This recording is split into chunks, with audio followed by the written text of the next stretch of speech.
When I was a child, I talked like a child. I thought like a child. I reasoned like a child. When I grew older, I set aside childish ways. Corinthians 13:11. In the distant future, mankind has spread into the stars and found it is not alone. Within the cluster of planets known as the Silrain Heart, many races strive for survival or supremacy. But throughout this array of planets, societies, and cultures, each has one thing in common: the crucibles. Scattered throughout the galaxy, each moon-sized structure contains a core of raw sorin, a form of mysterious energy used to power ships, cities, and sometimes the warping of the fabric of reality itself.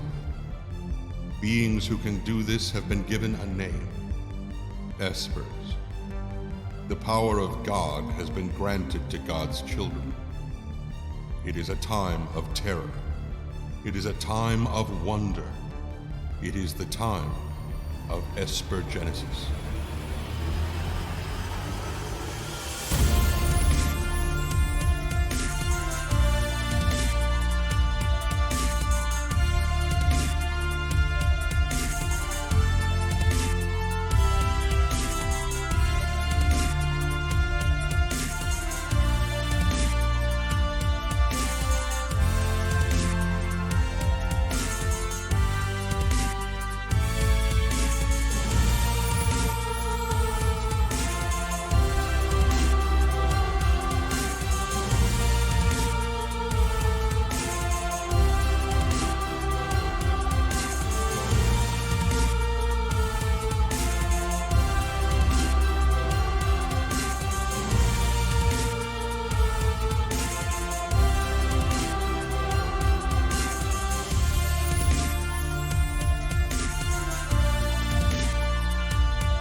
Yes, indeed. Welcome, everybody. Welcome, Arvanauts. Welcome all to a Friday night stream. It is 10 minutes after 9 Eastern, April 9th, 2021, and the time has come once again for the awesomeness that we know here as Esper Genesis. It is my great pleasure to welcome all of you to day 62 of Esper Genesis Stormfall, sponsored as always by Alligator Alley Entertainment. Thank you to our sponsors, and thank you to all of you for being with us. We are very excited to be back with you today for our first April session, our first session in April, I should say, of this awesome campaign. Before we go any further, just a couple of reminders, and then I have a little bit of a surprise for you, chat.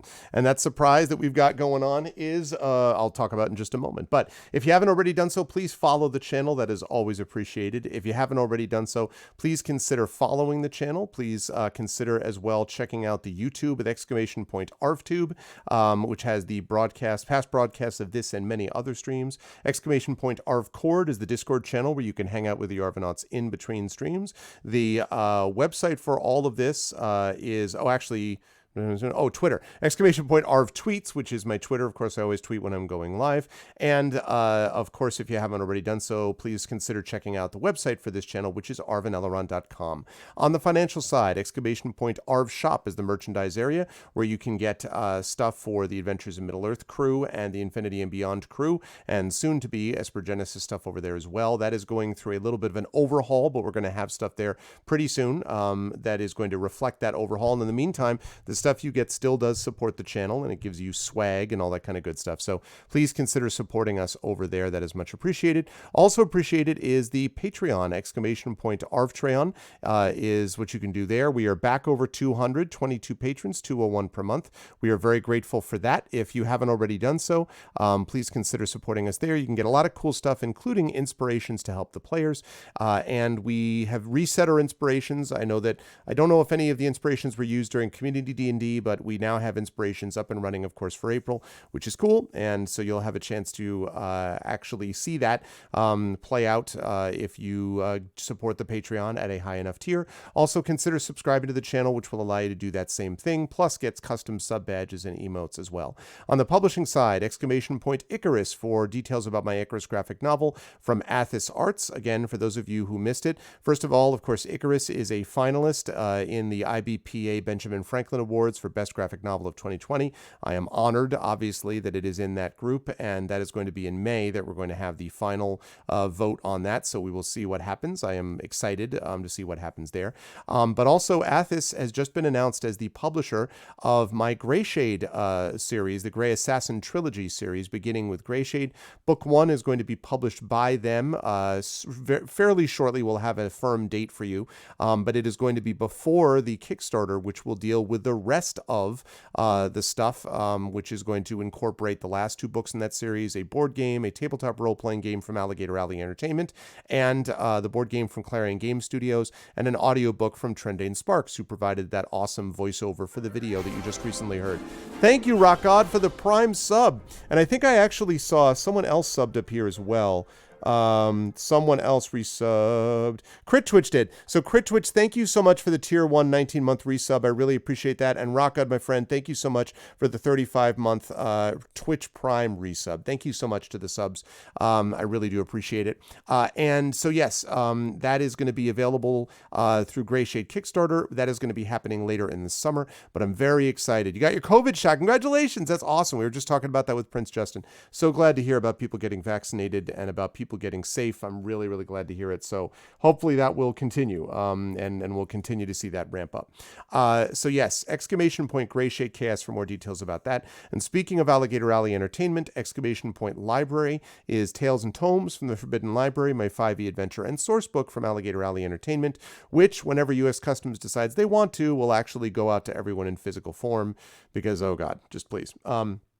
So that's what we've got going on with that. Lastly, as always, BLM, Black Lives Matter, very important to affirm and assert the importance and significance of Black lives and protecting Black lives, and Help Now, the World Health Organization page on suicide prevention, very important to step forward and do that as well, because it is very important to be able to reach out to others when you need help and to reach out to others when they need help as well. Quick note on schedule, we've got Esper Genesis going on tonight. Tomorrow we have Palace of the Red Pasha with D&D with Infinity and Beyond, and that's going to be awesome too. And now, as promised, I have a little bit of a surprise for all of you.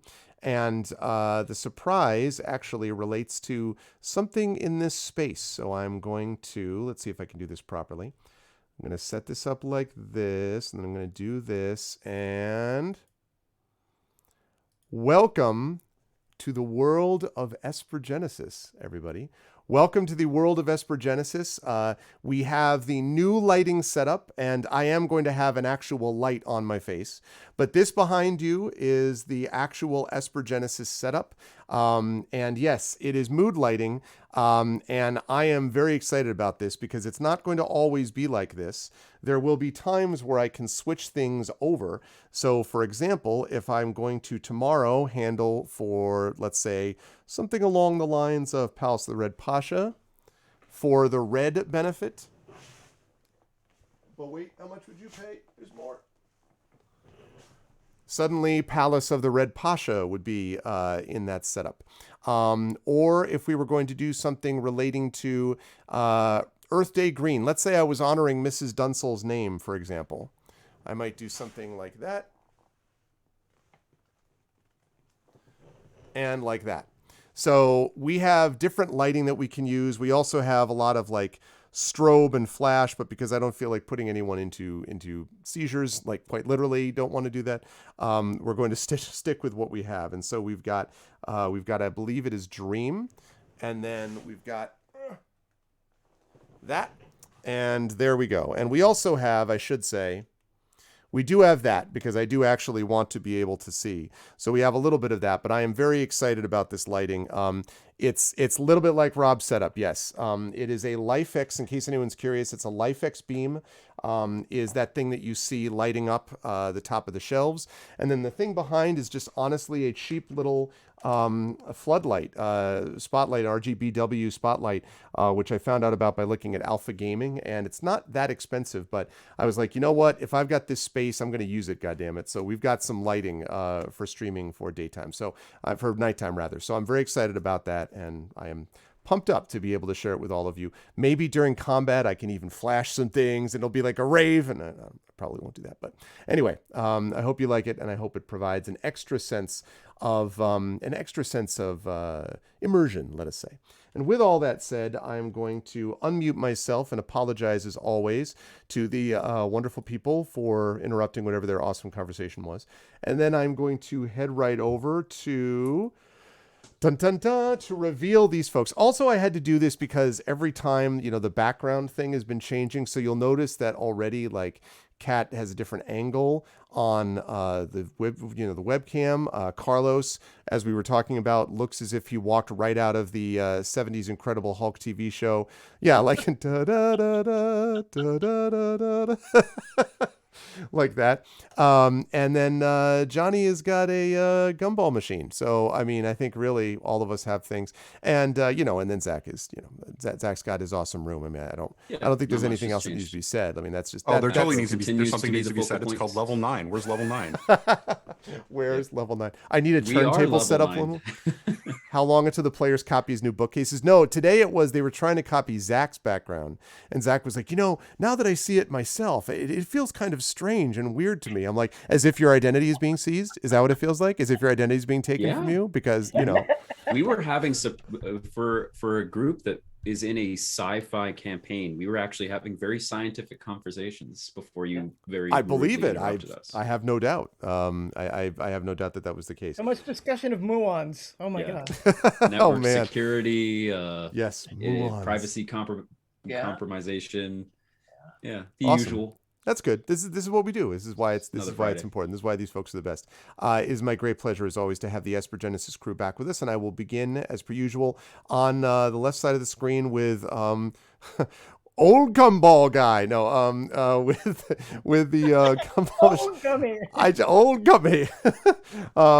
No, I was because you said old gumballs, and I thought of old gummy all of a sudden.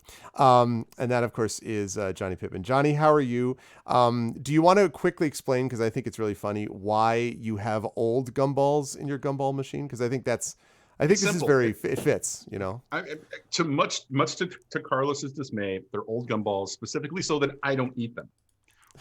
Because if they're full of new gumballs and they're fresh and they're tasty and they're sugary and they're delicious and they're not old and taste kind of funky and potentially making me sick, I will eat them. Right. Now, if they were, as has been suggested, Smarties, on the other hand, I might eat the old Smarties anyways. That's dangerous. Yeah. Yeah. Mm-hmm. So, Smarties don't get old. What? Smarties don't get old. They don't. They just exist forever. Tell me that. Their half-life is like 15,000 years. Like we're good. So they last longer than a Twinkie. Okay, great. I like that. Mm-hmm. No, I'm here. It's me. I'm currently, hanging out with these folks, talking science and privacy stuff, working on putting a keyboard back together right now. Ooh. Can you show that again? Look at that. Cool. Well, so this is what happens when you're doing a lot of typing and doing a lot of drinking of coffee at the same time. And yeah, well, the housing is metal. Okay, yeah. What's up with the space bar? Wow. Sorry, I'm just like drilling you about your keyboard. Why are you just missing the space? Oh wait! Oh, no, because okay. I just realized all the buttons are not there. I thought that was what the buttons look like. I was like, oh, that's cool. Like you got some cool like RGB, but it's really just R. In the distant lighting, future, space bars will not need full keys, but will do everything with one little middle key. You Keyboards. have me, Johnny. You Top have me. 20. Yeah, that's pretty awesome. So you're reworking your keyboard. I assume it's I'm- going to be Esper Genesis themed, right? Like I assume. Yeah. No, Right. so okay. I spilled cause some coffee. keycap. I was doing a lot of typing, spilled some coffee, needed a lot of cleaning, and it was kind of gross. Don't ever do that again. Don't I'm not but yeah, anyways, it's a lot of work, but it's been fun. No, I'm good. And I'm playing an Ashen Ford Melder by the name of Aramis, who I don't remember exactly where Aramis was.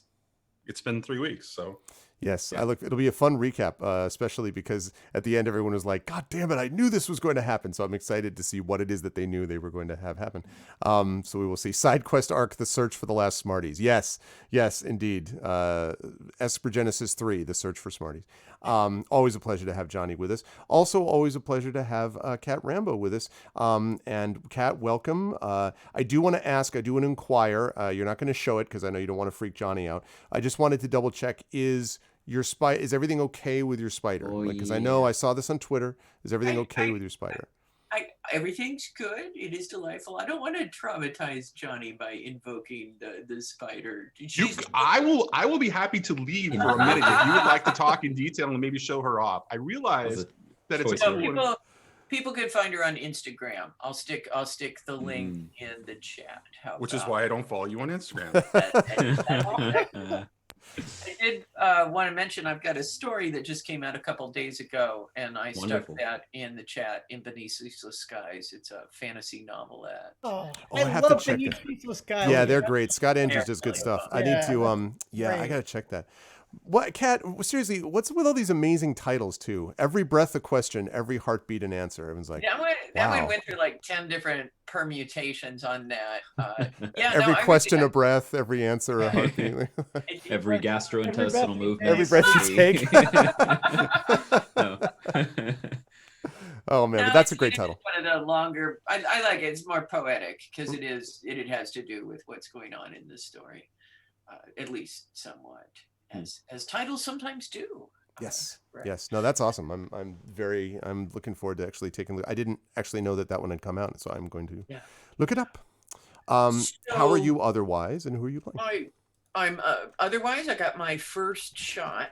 Yay! So very happy going back on the 23rd for the second one, and then a couple weeks after that, two very dear friends and I are going to eat cake in someone's driveway, and we're very excited about Nice. that. Tonight, I will have the delight of running Petra Sinus, an ashen forged sentinel who wields a large hammer and is often the voice of reason and sometimes the voice of saying, let's put on janitor costumes and pretend to be cheesemongers. Who knows It is true. No one ever knows. We did do that. Exactly. No one ever knows what Petra will recommend. It's a pleasure to have Kat with us, and it is also, as always, a pleasure to have Carlos with us. To have Bill Bixby, Carlos Hernandez with us, coming out of the blur. But no, it's good to see Carlos. Carlos, how are you? How is life in the universe? Back in the Big Apple, where I was briefly today because I took my daughter to an orthodontist appointment back there. She's only got a couple left, and then her braces will be off completely. So that's exciting. Oh, nice. So she's Well, making. congratulations. I remember those to her. days. Thank you. She's making good progress. She's a really good girl. She keeps takes careful care of her retainer and does all this stuff, and that means that she's doing good work. But anyway, so how is life in the universe in the Big Apple for you, and who are you playing today? Good. Yeah. So a lot. It's extremely busy time. It's just March and April are just murder for academics and not for people who are on sabbatical. Yeah, it's tough. I'll tell you what, Carlos, the other day I was like, man, I feel like a little itch to grade. And then I'm like, no, I don't at all. Actually, I have no such itch. So besides my professorial load, I am also the interim director of a program up until the end of the summer. I am the writer in residence at the Bank Street School, and that runs all throughout April. I have this, I'm playtesting religiously right now because we are getting closer on this Negocios Infernales game that Claire and I are developing that we've played here on the stream. Indeed. Claire and I had a story reprinted on Podcastle. That was the story that actually brought us together. And so if you check out Podcastle, you will see the Book of May there, which Claire and I got to narrate also. And that is literally the story that got us on the way to fall in love. And our lovers' versary is happening tomorrow. So Wow.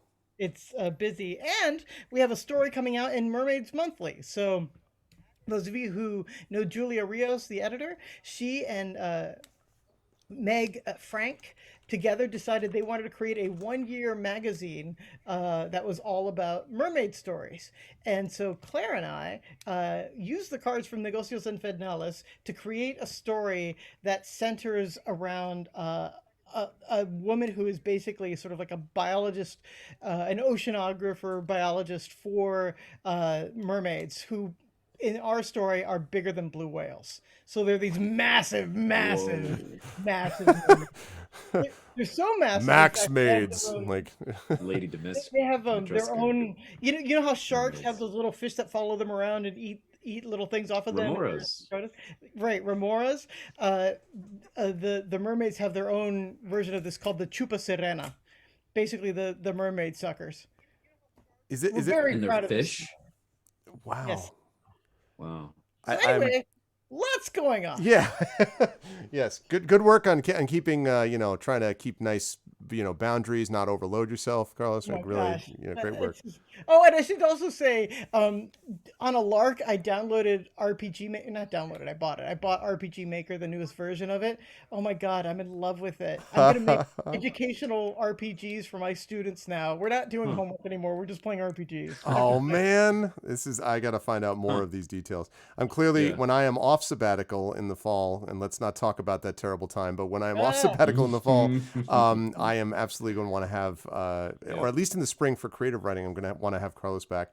But the thing is, I don't know what to like, because everyone else has like a very clear, I bring in a professional comedian to do this aspect of creativity and this, and then I'm Carlos who can do everything. So I'm like, do you want an author, or would you like a video game Carlos. designer, or That's just the just section. Carlos? Like, he's an expert in Carlos creativity. Yeah. Like, Carlos, who Carlos-tivity. are you playing today? I am playing Ludoku Sleepwell, a cat of many names. He is a Valna, he is an engineer, he is a healer of party members who fall to the floor. Yes, indeed, and more is going to come out that we will see very shortly about new information. We will find out perhaps about Sleepwell and Sleepwell's past, but more about that to come. Also, welcome to the Rising Tides. Did someone say Negocios Infernales? Yes, someone did. I think Rising Tides knows something about this game, perhaps just a little, just a touch, just a smidge. But thank you, Carlos. Always a pleasure, and also always a pleasure, of course, to have progressive rock band marimba and keyboard and musician player, and that, of course, is Zach Clay. Zach, it is good to see you. I'm not joking, by the way. Anyone who missed that, Zach is the newest member of my progressive rock band, The Road, and no joke, is kicking ass. Like, honestly, like the last few writing sessions have been really, really good. So, but it is a great pleasure to have Zach with us. Zach, how is life in the universe with you, sir? How have you been out in Cali, and who are you playing today? Can't complain. I have a dog named Charlie, and he's cute as heck, and I pet him every day. So life is good. That's what came to mind. How's life? I got a dog. I got a little. Why little is boy. Charlie not made more of an Yeah. appearance on? He's a very independent young man, and he doesn't like to be picked up or told what to do. Or have a camera focused on him at any point? Yeah, no. Yeah. He's in his teenager phase right now. Oh, well, listen. But yeah, no. I mean, it's the simple things. The like dogs and walks and dogs and shows like this. So yeah, I'm doing as good as I can do. Also have my first shot actually, and getting ready for a trip to Maui in 2 months. So that's a thing. Mm-hmm. And other things. So yeah, doing pretty good. And on tonight's episode of Esper Genesis, I am playing Cosmeritis, who it just took me 62 episodes of Esper Genesis to realize that Cos is just Zach backwards. And I don't know how to feel. It's really But- Zacharitis. Yeah, it's really just readable, I hope. yeah, it's just And really since your me. real last name is Suturamon, it's even more amazing. Like I Yeah, don't, you know, you it's would not think, Clay. Yeah, Clay is just short for Saturamon. So, or Pseudorom. Yeah, Suturam. Pseudorom Zach. But anyway, yeah, I'm playing Cosmoritis, a Bellare, which is like star boy, star being. We miss you, Zarina, and Hunter, a specialist sniper guy who snipes things and questions what it means to be humanoid because he technically isn't. And it is a great pleasure to have this wonderful crew of players that have such great chemistry and are such good people, and are wonderful players. And with that, we're going to fire up some weirder things too, and we're going to talk a little bit about what is happening today in Esper Genesis. In our last session, the crew, which had successfully escaped from the distant, almost outside of the Silrain arc planet of Bakayu, and had made their way out after going there, finding what they hoping to find what they thought would be the creator of the Hyperlance, a man named Makar Prasan. As it turned out, though, Makar Prasan was no longer there because Makar Prasan was dead, killed by some of the creatures that were on that distant planet. Prasan had gone there in the first place, the party found out, the crew found out, because he was attempting to escape his former employers, the Zephyr Corporation, and their shadowy masters / partners, the Shadow Technocracy, that were working on some kinds of forbidden technology that could eventually help take over the Silrain Arc. He had sworn that he would not allow his material to fall into those hands again, and so took himself and perhaps his greatest creation, the Alfred AI, and had gone all the way to Bakayu, as far as you could possibly get, to an incredibly inhospitable location. The crew managed to track him down after receiving a message from what they thought was Makar Prasan. Probably was actually a message from Makar Prasan, but again, he was no longer alive. Who was alive, besides the creatures which the party had to defeat before barely escaping with their lives, was another Alfred, an advanced AI that the party has had several run-ins with over the course of the Shadow of the Zephyr campaign. This one, however, was a little bit different in that, first of all, this had been programmed directly by Makar Prasan, and secondly, that this one had both enormous power and yet an incredible kind of innocence about it, in that it was essentially seemed as if it was like Makar's child, or seemed somewhat like that to some degree, and was very excited to have found the crew because it knew that Makar Prasan wanted for him, Alfred, to be found, and wanted to be able to go with the crew so that they could try to undercut what the Zephyr Corporation and the Shadow Technocracy are trying to do. All of this, of course, ties into the fact that the crew itself has for a long time now been dealing with the Zephyr Corporation, either by blowing up bases, by clearing their names in the Bastion, by doing many other things across the Silrain Arc, and of course by having certain run-ins with not only them, but also this shadowy group, a criminal organization called the Shadow Technocracy, which seems to be somehow tied up with Zephyr Corporation, and specifically a rogue faction of Zephyr Corporation known only as Stormfall. The party, having successfully made it off the planet, was traveling away from Bakayu, speaking to Alfred, and the only clue that they had, other than what Alfred could tell them about his former creator, Makar Prasan, was that this chip that they found held clutched in the frozen and creaturified Makar Prasan's body was this chip that was supposed to be installed by the crew into Alfred. And once that happened, the full potential of Alfred would be realized, and the message that Makar Prasan had really want to send to the party would be delivered. And so after a lot of debate and discussion, the party finally decided this was the only thing that they could do, especially because it is also what Alfred wanted, and that obviously weighed heavily on them. And so they agreed, they put the chip in, and at the very end of our last session, Alfred looked around at all of them and said in a very different sounding kind of voice, "I am glad that you found me. I was worried that it might be too late. We have very little time, but with your help, perhaps something can be done. I am Makar Prasan."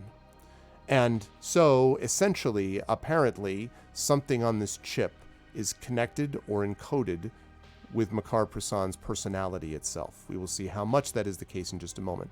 Last bit of information that all of you should know, catching up here, is that another person, an NPC that the party ran into in previous adventures, was a star of virtual reality known as Bliss Larkham. And what they ended up discovering as well is that apparently Makar Prasan is Bliss Larkham's father. And so that little, revelation is sort of thrown into all of this mix. And so with that said, we are now going to jump forward and move into return things back to the control of the party. We are still standing on the bridge. They have, I believe it was on the bridge, not the medical lab. Maybe it was the med lab. Bridge. Yes, It was the bridge. Although I believe we are in Kaz's pocket dimension. That's right. You went to the dimensional pocket, the most We're safe. used Esper talent of all time in Esper Genesis, Yes. used extensively. But yes, they are in this dimensional pocket. That's right. And currently, Alfred is looking around them with this very calm expression and has said the words that I just said. And so with that, I'm going to hand things back over to the party. What would the crew like to do? Hold on a second. I think I'm actually not in that dimensional pocket. I think I was the one person who had to That's stay right. out. You were not. You were You're the not. designated survivor. Oh, that's That's right. right. Yeah, that's right. The designated just- survivor. Yeah, just clarifying that particular point. Now I'm going to step out. Okay. So, Sleepwell is looking pretty pissed right now at, the Alfred body and the Prasan personality and says, "Did you kill Alfred?" No, I created Alfred. So where is Alfred now? He's here, inside this. He is, at the moment, alongside me, you might say. Is he happy? Well, if you want, I can get him for you. Yeah, go ahead and get him on the line if you would. And so there's this moment where he kind of, and then, yep, yes.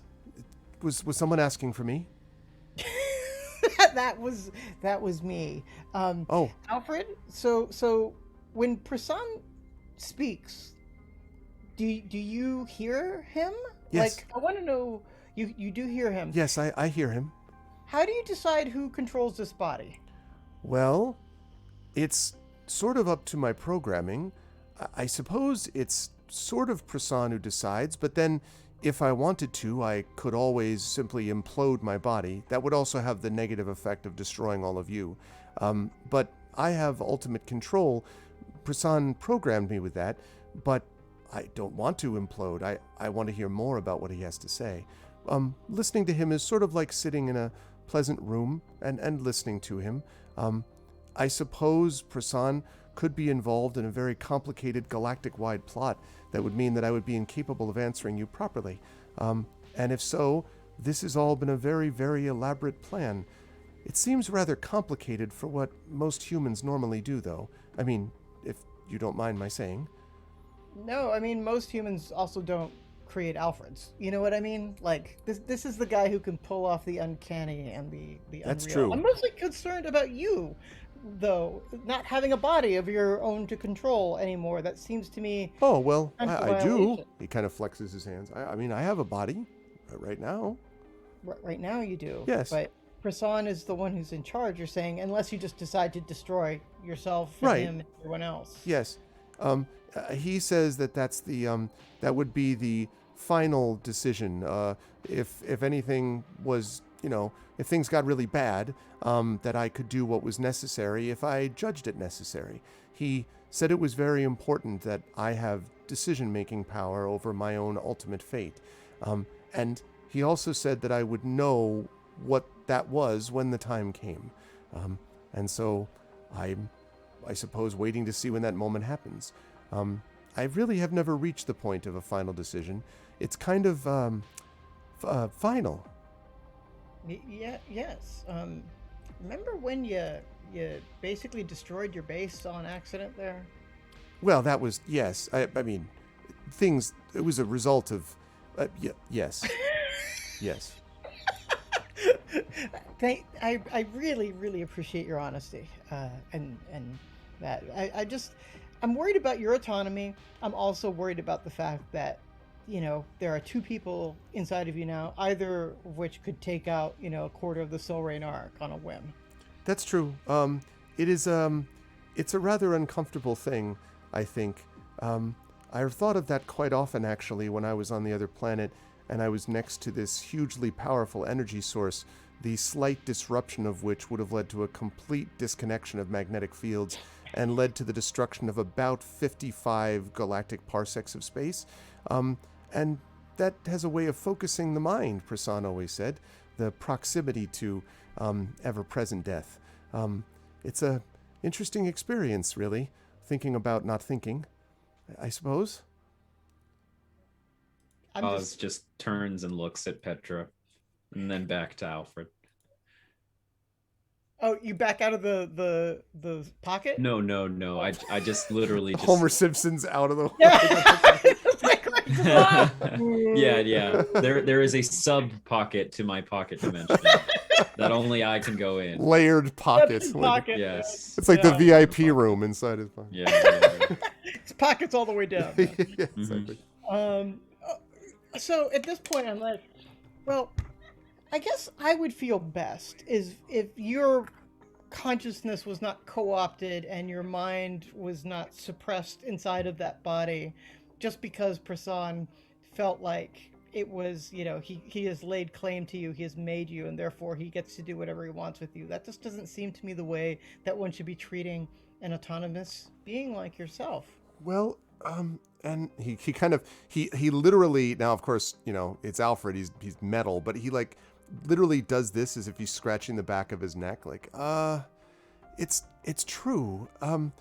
Prasan said that there were sometimes compromises that were made, and that often happened when one was learning, and that I would have to make decisions eventually about what I wanted to do, to follow his programming or mine, and that what he was trying to do was give me, what did he call them, experiences to teach me to be able to figure things out myself. And so I am trying to learn, I suppose. I don't feel as if he's taking over in an unfortunate way. I suppose he could have programmed me not to feel that way, and then maybe that means that he's secretly trying to take over by making me feel as if he's not taking over. And that in turn and he kind of like goes off into like,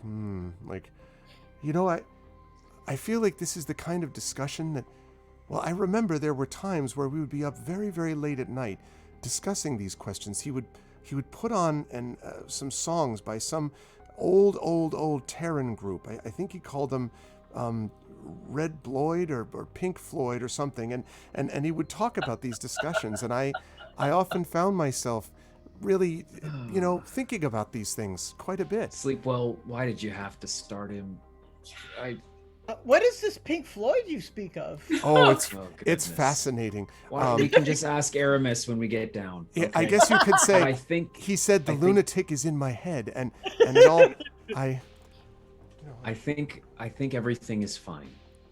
I think we can, perhaps if there are, not sociological, I don't know what the right word is, but if there's ramifications for this whole thing of beings being inside other beings, that we can resolve it when there is not a galaxy to save eminently. Because trust me, when it comes to that issue, I also want answers. Yeah, we're all a bunch of turduckens here, aren't we? We're just like... at least two of us are. Four of us? Two of us. But I've had the Marg inside and yeah. Well, yeah, let's not even start. But, Alfred, if you all wouldn't mind, could you call Prasan back? He was about to say something. Oh, I think. Certainly, if that's all right with everyone. Sure. Yeah. And he literally turns his head. Dr. Prasan, they wanted to speak to you. Yes. Just a minute. It's a bit and then two-face action. And then he kind of well, You had a chance to speak a little bit to Alfred. A little. Did that Huh. satisfy some of your concerns, maybe? You have every right to have them. I mean, you heard what he said as well, right? Oh, sure. Mm-hmm. So you know what my concerns are. You've basically co-opted the body of a sentient being. I That's a have. It's criminal not, act. and it's not the first time, Sleepwell. I've done it on several occasions. That's part of the reason that I left when I did, and it's the reason why it took me a while before I reached out to anyone, including you. There are too many people who think that it is all right to make others into versions of themselves. I'm deeply conscious of that, and if there was a way that I could have reached out to you in some other fashion, I would have done it. But I didn't have time to build another, how would you call it, receptacle, let's say, for what you see here, what this is. Especially as time went on, I was undercut. You may have seen what happened to me back on Bakiu. I ran out of time, and perhaps I'm to blame for that. But I knew that if I handled things the right way, or tried to, I could minimize the impact on someone like Alfred. And as I imagine you've already seen, Alfreds across the Silrain Arc are used to being controlled by other people who do not wish them well.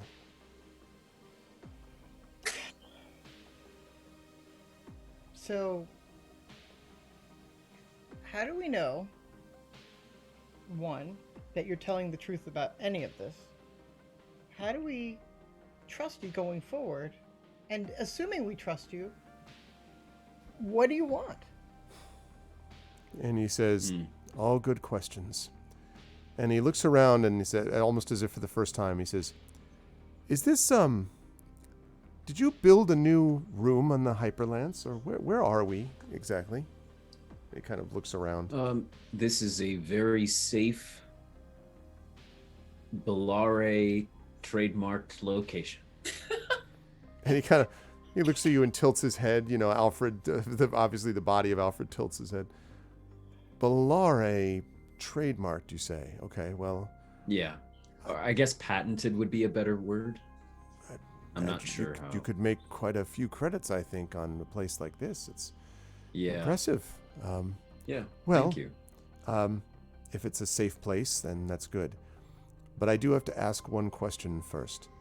Or, at least that is to say, I need you to be willing to trust me for one moment.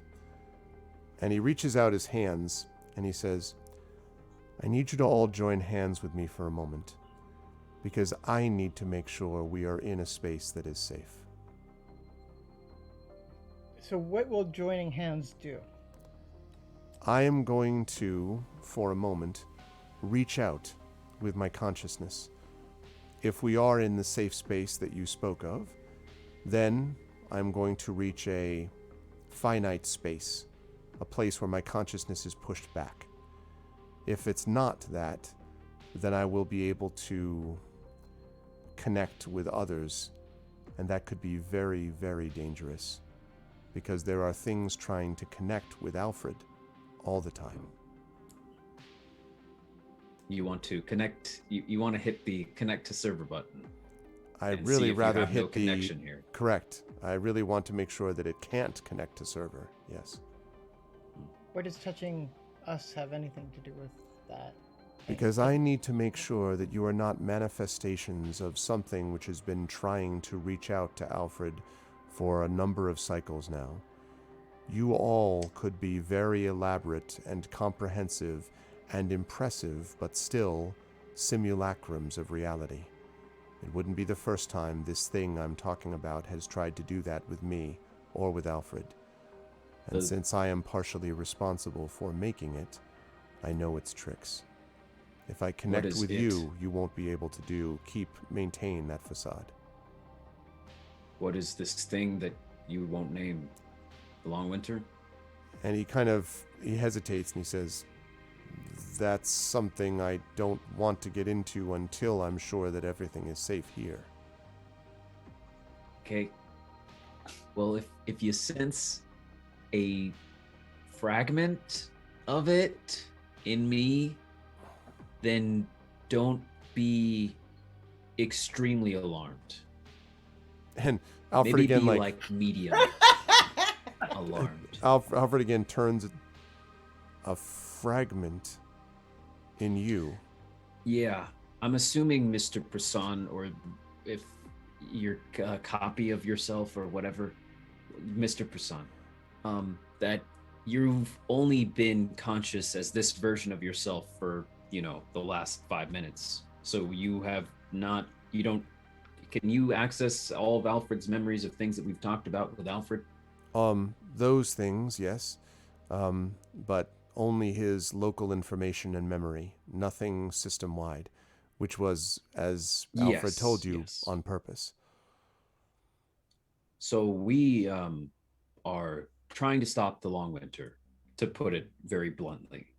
And there's also a fragment of the long winter that we've been calling the good winter, if we could call it that. Back when such a thing could be good. Maybe your original intentions for such a AI. Indeed it was. And it's trying to stop the rampant part, the angry part.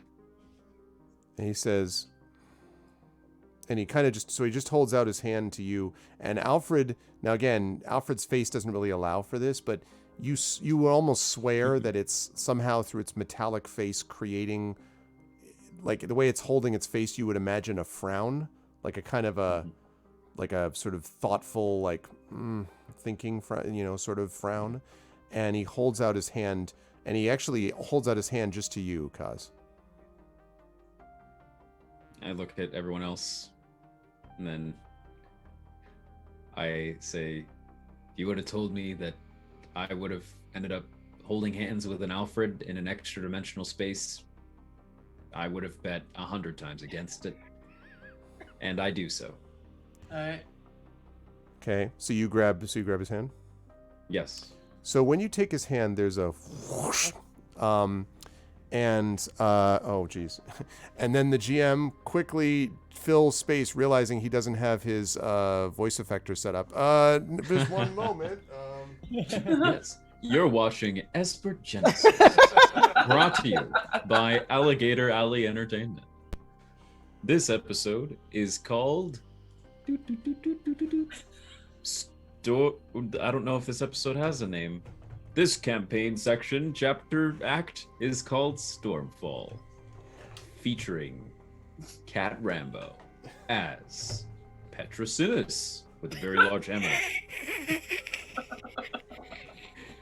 Am I done? Yes. Okay, good.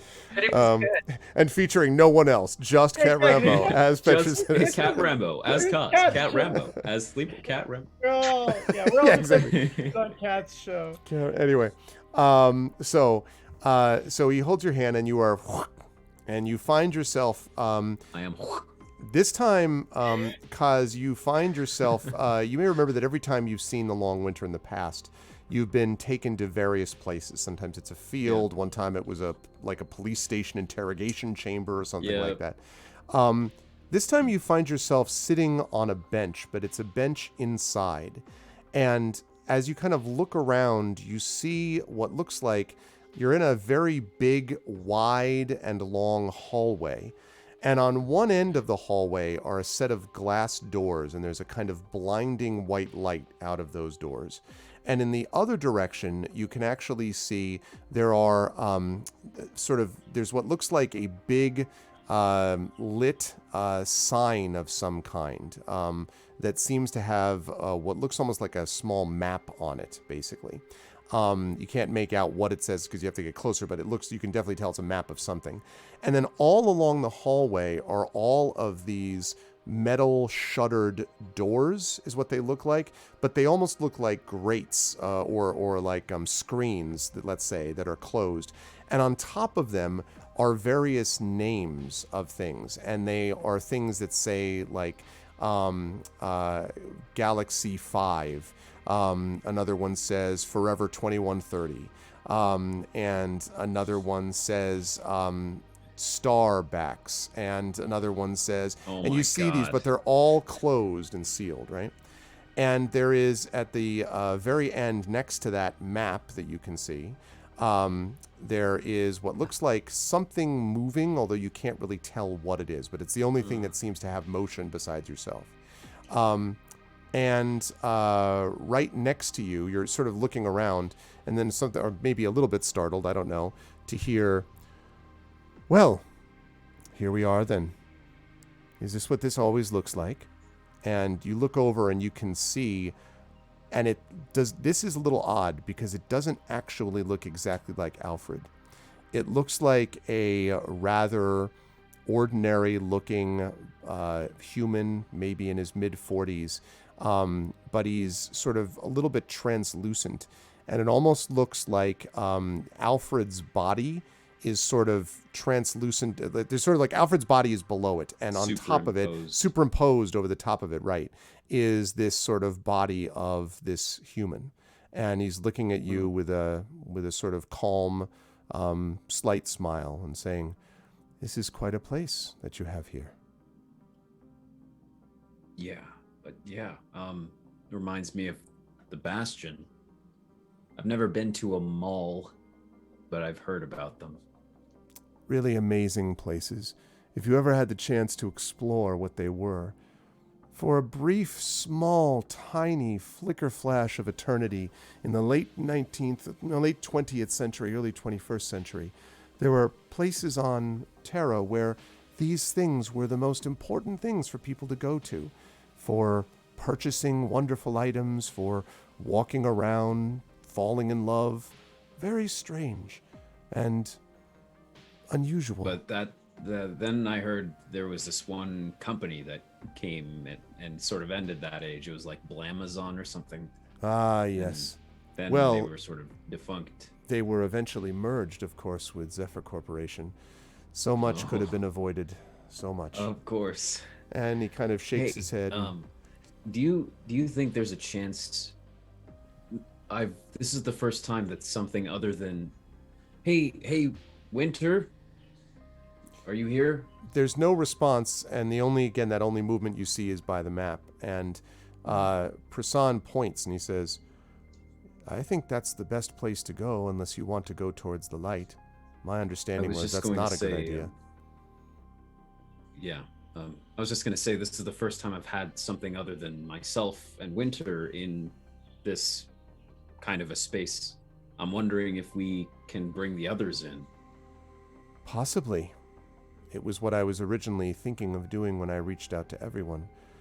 If you wish, we can try to do that, if they understand the gesture in the world of reality. Yeah, I'd like to share this experience. I'm going to ask you to make for me a check. I think How much? it's probably going... I'm going to ask you to make out a check, and I want it to be in the amount. So someone's got to make an RPG where the checks are like literal checks. Literal checks. I think I'm going to ask you to make an insight check for me, please, Kaz. This is going to be a check to see if you can associate yourself enough with reality while still maintaining kind of a connection to the world that you're in at the moment. Makes sense. Yeah. Okay. I'm very good at insight, so I hope this goes well. Well, 20 flat. I would say a 20 flat is pretty good. And so the rest of you, not Aramis yet, but Petra and Sleepwell, and I think Abraxas is up there too, if I'm not mistaken. And Sees Spindra. and Spindra. Yeah. And so they see all of you, the four of you that I just mentioned, the two NPCs and the two players, see Kaz's hand reach out as if to all of you, or as if to, with palm open, and simultaneously you see Alfred/Prasan's hand opening as well. Can we say, if this works, I sort of want Aramis included as well. So I'm thinking, Kaz has never really doubted the safety of Alfred in this whole situation. So would it be possible that through going into these alternate realms and having the dimensional pocket up, that Kaz could inadvertently drop concentration on the dimensional pocket, and then we're all back in the same room with Aramis, and he can have a chance to join us? Going to be a bit of a fall, because you're gonna. Yeah. Or I mean, would we be transported out in the normal way that you're transported out? You just return to the ground. Well, but I think I don't know. normally I don't you want Johnny to just miss out. Oh no, for sure. I think normally what happens is you exit, but I actually have another idea you could try. It's sort of if you express this. So first of all, I don't know if you want to deal with the people in the dimensional pocket.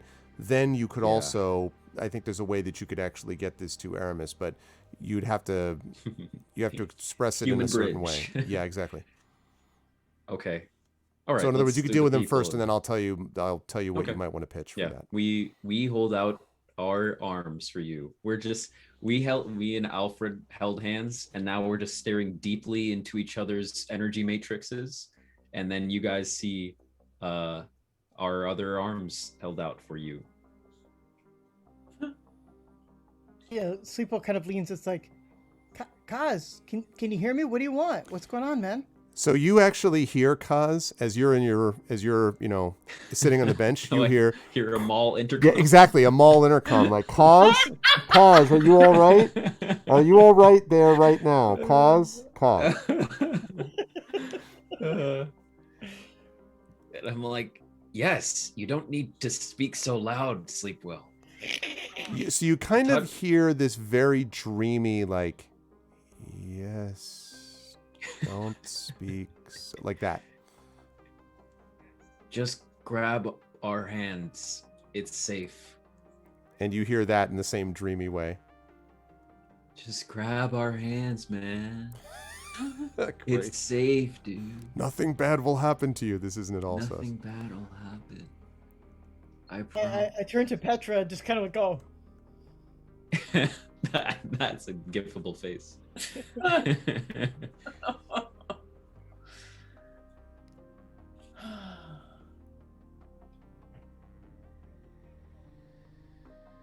So what's the reaction to the hands? Is it just... Well, no, I mean, they're reaching out to you. I mean, so... We're waiting for a reaction from either of you. To see if Petra was eager to grab hands or whatever. And also Abraxas and Spindra are very clearly, both of them are silent but staring at both of you. Sleepwell and Petra. I'm game if you are, Sleepwell. What do you think? Well, there's no dark side of the moon, really. And I grab the hand. All right, we both do this. All right, so you grab the hand. Both of you are reminded, when you were a child, you had a fever. No, I'm just kidding. When I was a child. Your hands feel just like two balloons. Sorry. I can't. This whole thing is going to be DMCA'd to death, incidentally. Exactly. I want to be clear. This will never... No. So when you grab the hand, and Abraxas and Spindra kind of link arms, hands with your other hands. They all of you connect, although they look very uncomfortable doing this. When you do so, you all find yourselves sitting, basically, now these benches. So there is this bench that has Kaz and Prasan / Alfred next to him. And then suddenly you were aware, Kaz, that behind you there is a second bench. You know how sometimes benches are back to back like this? And sitting on the other bench, there are 4 more people. Petra and Sleepwell and Abraxas and Spindra. And they are all there, and they're like, Abraxas and Spindra are all, staring, and Abraxas well, Frel me, is sort of staring up, kind of wondrous. And you all see the previous room hallway with the shuttered things and the names and the light and the moving whatever it is near the map. And you also see, you also can look around and see Kaz there. And Prasan / Alfred, and again, you see the difference in Alfred, the sort of superimposed Prasan, looks back and says, "Thank you for trusting us. This is, I think, one of the easiest ways. we're still missing one of your party, but I Yeah. think there might be a way to contact. But to do that, and he kind of shakes his head and he stands up and he says, to do that, we're going to need to use a function of the hyperlance that hasn't generally been discovered. The hyperlance has a way of interacting with someone on a very deep level. I don't know if any of you have heard of or experienced anything like this, but the hyperlance can connect with people empathetically. Not everybody, and not all the time, but every so often, the hyperlance finds someone with which it is compatible. So, you know, Sleepwell does one of these to Petra. Yeah. Someone very worthy, no doubt, I'm sure. The hyperlance would only You do- built the hyperlance, didn't you? He nods. Yes. We're gonna need some explanations about that later. And he says, I'll be happy to provide them. And he looks at Petra because he saw Sleepwell do the obvious, and he says, you must be the one, then, that the hyperlance connected with. I am, and I do have a lot of questions about that. So do I, actually. But, yes, I can tell you that this was not actually, at least the hyperlance has no capability of invading anyone. It would be horrific to do that. Though you should also know that it is exactly what the Shadow Technocracy wants. It's what Zephyr Core, at least Stormfall, wants. To be able to take over and change those it does not like. But the hyperlance was not designed that way. Anyway, I'll explain more of that later, but if you are the one, then there is a way I think you could reach out to your one remaining companion who's still on the ship that you'd like to bring in. And he points over at what looks like, essentially for all the world, there's a couple of what look like gray, sort of metal squat structures that are seem to be riveted to a wall. And you can see that there are 2 gray buttons, and there's what looks like a little spout coming out of each of those gray things that are riveted to the wall. And above each of those fountains is what looks like, essentially like a banana-shaped, like plastics, maybe plastic, just plastic. Hard to believe. It's been a long time since you've seen something that's only plastic, but plastic. Well, it seems to be like sort of in the shape of a C, and it's sitting on top of something, and there's this strange spiral cord from the bottom that goes from this banana C-shaped thing into the unit itself, which is right above these gray units that are riveted into the wall. And Prasan points at one of them and says, if you pick that up, I think you might be able to contact him. Do you just like pick it up and hit something with it, or like what do you do with it? He says, well, from when I studied them, you just picked it up and it automatically connected you. Try it, Petra. So I'll walk over and pick it up and just sort of like hold it. Yeah, from a distance. Like to be like, okay. And he says, Kaz walks up to the gray thing coming out of the wall. He's like, hold on, maybe you have to hit this too. And I hit the button on the water fountain. So when you do, now do you lean your head down? No, I don't. You just press the button. So the water goes. So this water, sure enough, like sprays out and begins to cycle over and over into the gray, metal thing. I think that means it's telling us it's working. And Prasan says, you can hear, Petra, from the thing that you're holding. Boot, is what the sound is. So which is there's that happened that's there for a moment. And then you hear this coming from this banana C-shaped thing. I think it's going off in some way. It might be about to explode. And Prasan sort of says, maybe. Aramis, back on the hyperlance. you are, and remind me where you were in the Hyperlance.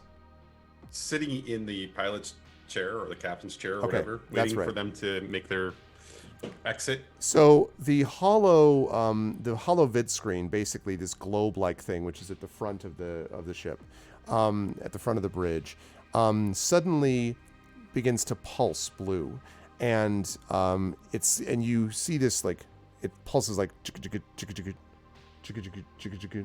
and then you very faintly hear coming through the intercom. Now, Aramis, I think, is going to know what this is because one of you is very into, as I recall, 20th century Terran entertainment, if I'm not mistaken. And I actually think Aramis would know exactly what this is. So correct me if I'm wrong, Aramis. I don't want to assume. But I have a feeling you would know this from a lot of the vids you've watched, no? I would think so. So you're pretty sure it's a phone ringing. And it's like just keeps doing that.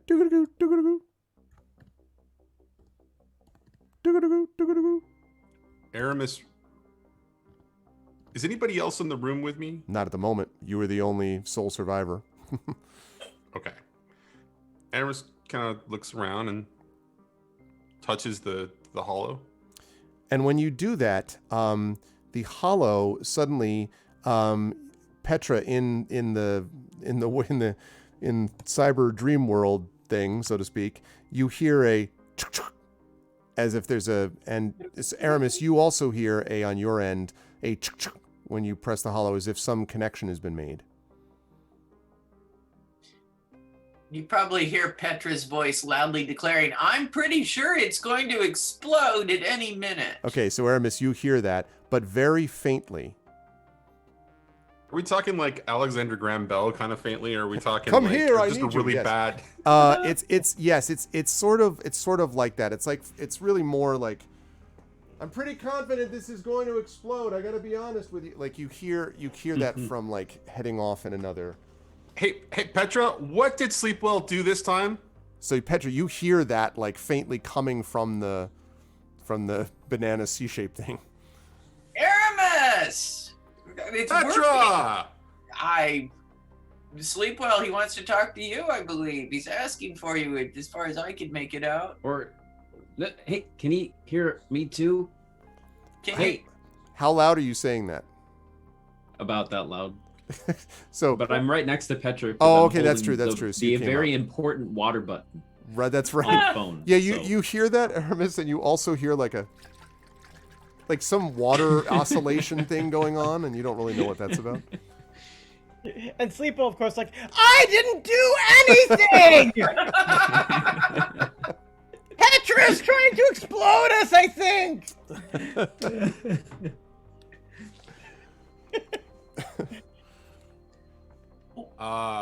Okay. We'd like you to be part of our confabulations, I believe. Yeah, come up into the dimensional pocket. Everything's okay, like I Everything's thought cool. it would be.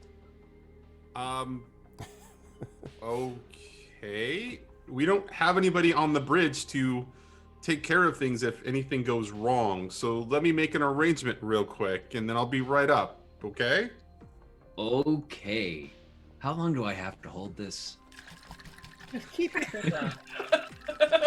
I switch Aramis will- fingers. Aramis will immediately sort of like switch interfaces and just have someone or part of the crew just come up to be available just in case something goes wrong Okay. where we are. Yeah, you're able to take one of the not so fresh-faced recruits, basically, to come One up. of the Although random people. when they walk in, and they get this kind of panicked expression when they walk in and see that they're the only one on the bridge except you, and they're sort of, yes, sir. Look, just do me a favor. Have a seat. Don't touch anything unless something goes wrong, and then touch everything. And I mean everything, because I don't know what's going to help. But What? you know, there's a bunch of buttons over here, and there's a bunch of like switches over here. Do some whatever.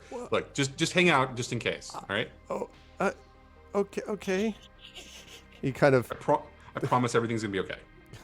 deeply defeated, he sinks down into a seat and sort of stares like with his eyes wide and this fixed smile, like you know. I promise I'll make it up to you. Just hang out here. Okay. And then Aramis immediately just sort of jumps up into the dimensional pocket, vanishing without a trace. Exactly. Meanwhile, in the other man's world, in the other creature guy's world, okay. So you jump up, and you find yourself, Aramis, not on a bench. You actually find yourself, at the moment you're a little disoriented, because you're standing, but you're also clearly moving. And at first you're like, what's going on? And then as you look around, you can see that you're moving downwards slowly, but you're standing on something as you move down. So you're like, oh God, you know, like this. And you're looking around, and again, from your knowledge of this is an old style escalator. And as you look around, you can see like you're in a shuttered mall like this. They call this a shopping mall. There's no doubt. Like there's a Starbucks over there, and there's a Forever 2030 over there, and you know, like all this stuff. And you continue to kind of, you know, go down. And as you are heading down on this escalator, all these things around you are shuttered, as I mentioned. You think you can make out at the floor to which the escalator is descending a few people that are standing and sort of looking around. And you're pretty sure that one of them looks super tall and is reflecting light in the metallic way that probably someone like Kaz would be doing. You think you see someone who is holding basically a phone receiver, and then has the hammer in the other hand, like as if poised and ready to destroy when necessary. And then you see a very lithe cat-like creature screaming loudly at the thing which is being held away from the hammer that Petra holds. And last, but certainly not least, you also see what looks like two other people, maybe Spindra and Abraxas, and Alfred, although you can't make it out quite, but there's something weird about the way Alfred looks to you. Like there's something, the face is strange from this distance. So, you know, you will eventually, within a few seconds, have to just step off onto the first floor if you want to do that.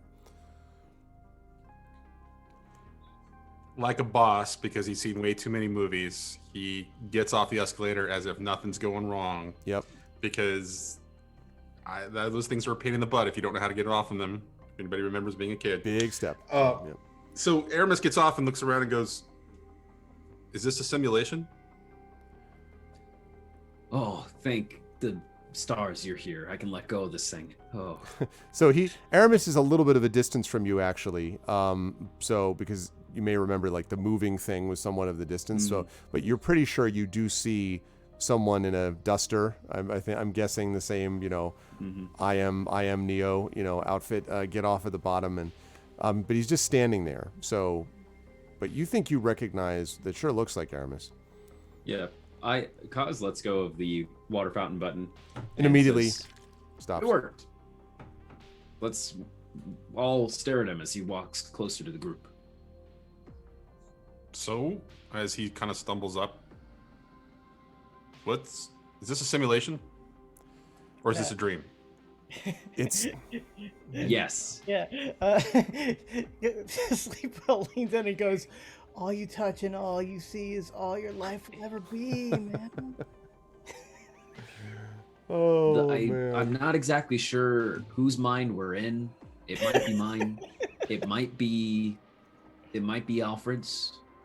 But this is a bit like,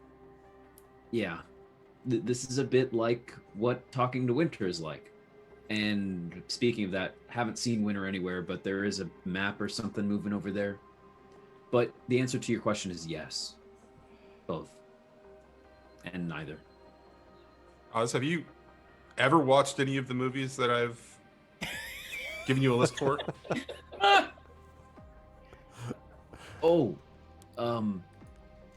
No.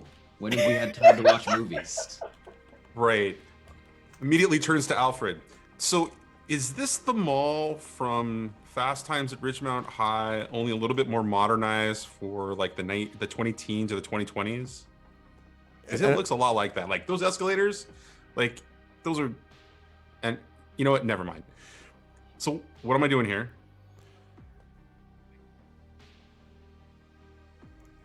We were asking ourselves the same question. I didn't want you to miss out.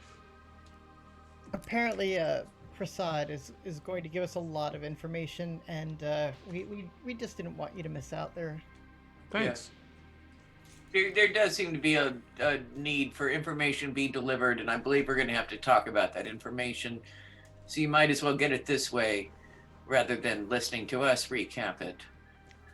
So that whole control group thing where my brain doesn't get scrambled just in case something happens. Okay, great. We felt pretty confident, or at least I did. You know, but meet Prasan Alfred Prasan.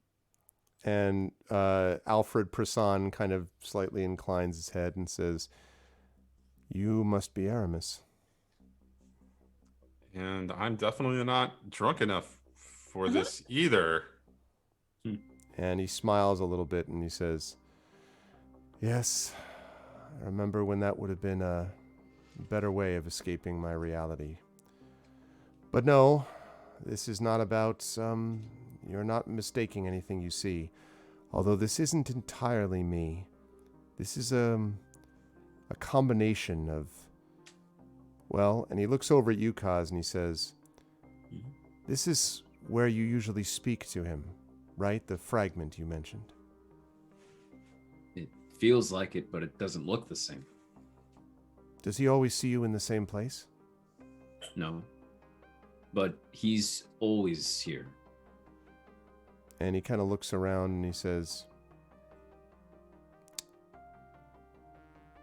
"That map." And he kind of sort of gestures there. "That's the focal point. That thing. Yep. He's always got one. Or he did when I made him." Winter always has a map? No, he always has a pivot point, something around which everything revolves. Oh. It's sometimes he conceals it. Sometimes he shows it off. Likes to make it the centerpiece of whatever display he's using. Interesting. Kaz will start walking over to it. Okay, what about everybody else? I'll follow. I'll follow. Aramis will bring up the rear. Okay. Although Spindra and Abraxas are coming up, you can see they're sort of, Aramis, you can barely hear that they're arguing with each other and sort of quietly, and Abraxas is saying, "I think they know what they're doing, but you're going to have to go along with them." And Spindra says, "But there's no one piloting this ship. What are they doing?" So there's kind of a, back and forth, but they're trying to, and not successfully, Aramis, keep their voices a little quiet to you. I mean, they're not yelling, but they're, and so when you make your way over to the map, you can see that it does indeed look like Aramis knows this to be, none of the rest of you do, but Aramis would certainly know this to look like a mall directory with different stores and their numbers in the different places, and then they have like a legend down below where you can see where each of the things are labeled and numbered. And as you're looking at this thing, you can see that there is sort of the whole thing every so often kind of pulses. The entire map sort of pulses once in a while. And you can see that the outside of the map, so you've got the map of the mall, but you can see that there is a bright, almost halo, might be the good way to describe it, of white light surrounding the map on the directory that you're looking at. And it's the same color or brightness as the white light in the doors that I talked about that are on the other side of the hallway. And so Prasan comes up and kind of rubs his chin in a very non-Alfred looking way and kind of stares at it, and then, what Looks are you like doing, Winter? the doors. He says, "No, I don't." And then he says, Oh yes. And he points. And past the directory, you, following his point, you see something kind of, like, see if I can do it, kind of smoothly rolling in, like this. And it's someone standing on what looks like a motorized scooter, except there are two handles and there are two wheels only. And whoever is riding it seems to be kind of leaning forward. And as they get closer, you can see that they are wearing a white shirt and like what look like sort of brown, kind of, I guess the one they might have been called dress pants back in the day. And there is a metallic star that is, or circle or something, which is on the chest, on the shirt of this person. And hey, what's up, Shadow Mage? And you can see coming up, and Kaz, you recognize this immediately as your version of Winter. He looks very much older, though, gray-haired, a little gaunt, maybe thin, as if he's lost some weight. He doesn't look super healthy, to be perfectly honest. But he comes up and then stops, and on this two-wheeled thing. And he looks down at all of you, and he says, "Well, I wasn't expecting you were going to be able to bring anyone to see me, Kaz. This is unusual."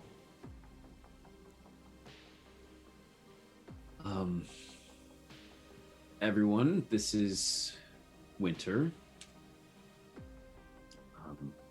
You can think what might be a familiar face for you. And I gesture to Prasan.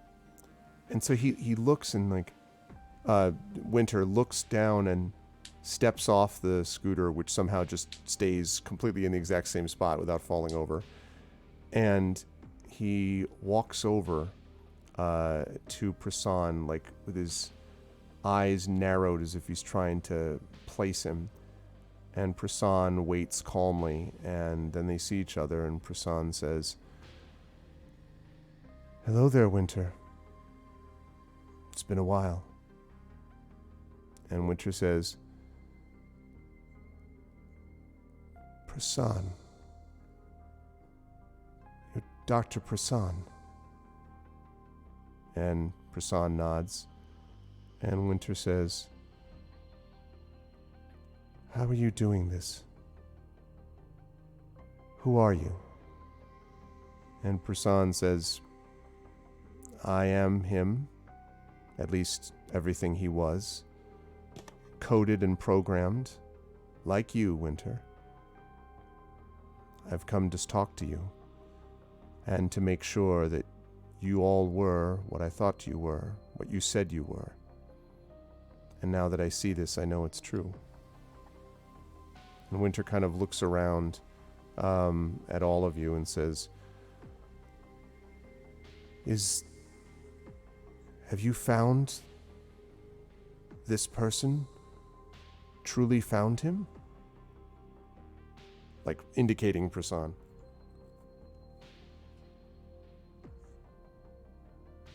Yes, we did find him. And the real him is dead. But the last thing he was holding was the chip that brought him here to you now. When you say that he's dead, you can see Winter's face winces, which is a strange expression on his face. And he says, "I'm sorry, Dr. Prasan." And Prasan says, "We all knew it would happen someday, Winter. It does to, well, everything that isn't an AI. But I'm more interested in this and you and your friends here." And he indicates everybody. And he says, You aren't all of winter, are you? And Winter shakes his head. No. I am the only part of it that's left that reminds anyone of you, I think. The rest of it is out there. And he points at down the hallway at the white light. And Prasan kind of looks down and then says, "That's all him?" And Winter nods and says, "Yes. He's trying to get in all the time. Trying to break through the doors and get inside here." And Prasan says, and his voice softens, and he actually reaches up and sort of touches Winter's shoulder. And you all see a little shimmering blue as he does that. And he says, "How are you doing?" And Winter says, "Getting tired. Getting tired." And Prasan sort of sighs heavily and then looks back at all of you. And he says, "This is all... Yes, you are who you say you are. I need to tell you then what I know. I'm sorry for not being more direct, but there is so much at stake.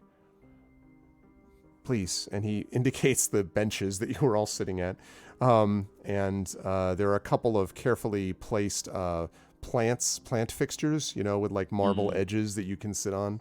And he indicates that, and he says, "I'm happy to tell you whatever you need to know. But before we start, I do want to say one thing." And he looks directly at you, Sleepwell, and he says, "You've been directly in contact with someone else that's been affected by the Shadow Technocracy and by Stormfall. In fact, all of you have been affected by it one way or the other." And he looks at you, Petra. "It may not seem that way, but the only one who hasn't been tainted by the Shadow Technocracy so far has been you. The Hyperlance is connecting to you for other reasons, but not out of a desire for corruption. And, well, anyway, I wanted you to know that. And I know, too," when he looks at you, Aramis, "you also have a part to play here, for sure. I know your past is..." And he kind of trails off, and then finally looks back to you, Kaz. "And all this is happening partly within you. I am sorry this happened." And he stops. Yep. I'm just kind of like looking at Aramis, and I'm like, how does he know about your past? We just met this dude. He wrote this program, man. He wrote the winter. Gotta wonder what it's for. He says, and as he sort of looks at you, he says, "I know you have many, many questions, and I'll answer as many of them as I can. And then, if you're willing, I want to propose a possibility, something you might be able to do to help. It's the reason that I reached out to you in the first place, or at least that the person who was me did. But I owe you first answers, at least as many of them as I know. I don't know everything, but I know perhaps more than you do." And he sort of waits and looks at all of you as if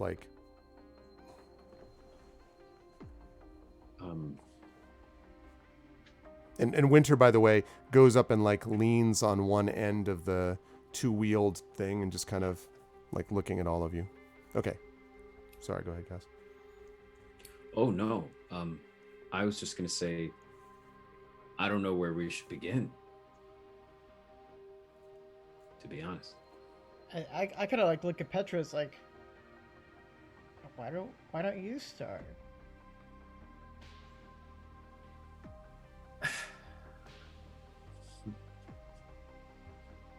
like, because it all seems to have started on that prison ship so long ago, but that was even before we met you, Sleepwell, and it's just all...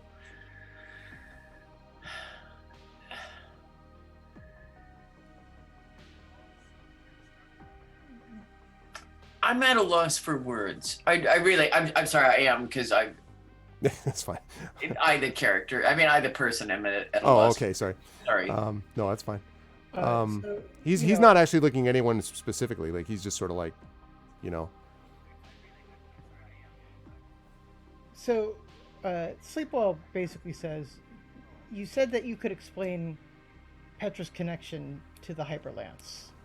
That would be a good place to start. We have another Alfred on board the ship that may have a piece of the Long Winter in it. It's currently deactivated so as to not endanger people, but I would love to know if we can repair it.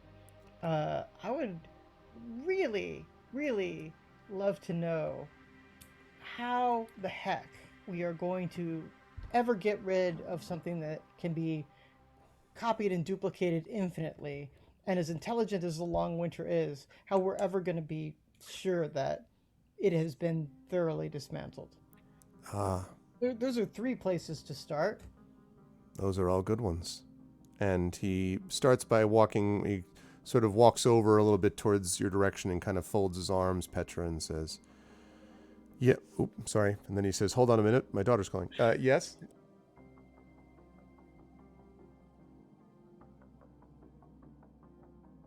I'll be back. Okay, let me just... Time for Zach He to takes a come breath up to with it. speak, and What a dad. We need a commercial sponsor for these moments. We do. right? Okay, sorry about that. I was just saying goodnight to my daughter. Oh, okay. So he goes over to you and has arms folded and looks down and says, so, as I said, I don't know everything, but there's one thing for certain. The Hyperlance, and in fact everything that I worked on when I was working with Zephyr Core, was originally designed to be programmed to connect to mortal experience, and specifically to do something which no machine has ever been able to do. Never. A machine has never been able to do one thing, and if in all of our technological advancement we could figure out that one thing, everything might change. Do you know what it is, Petra? I am sure you're about to tell me. He shrugs. I will. I didn't want to lecture. It's empathy. Empathy. No machine has ever been able to understand the feeling of another. It can quantify it, it can analyze it, it can cogitate the possibilities. But really understanding what it feels like to be in someone else's place, to imagine what it would be like if they were them. No machine has ever been able to do this.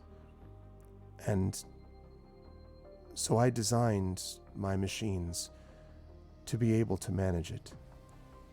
Essentially by imprinting a kind of human-like brain matrix on computer chips.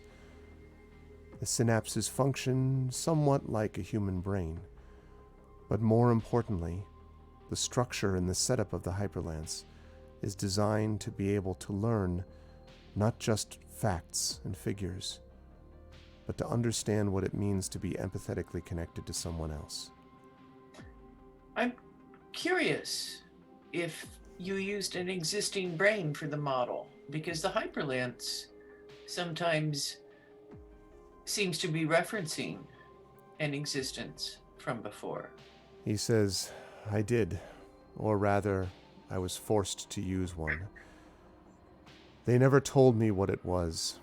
When I explained some of what I was designing, I wanted to be able to continue my research until I could figure out a way to create this synthetically.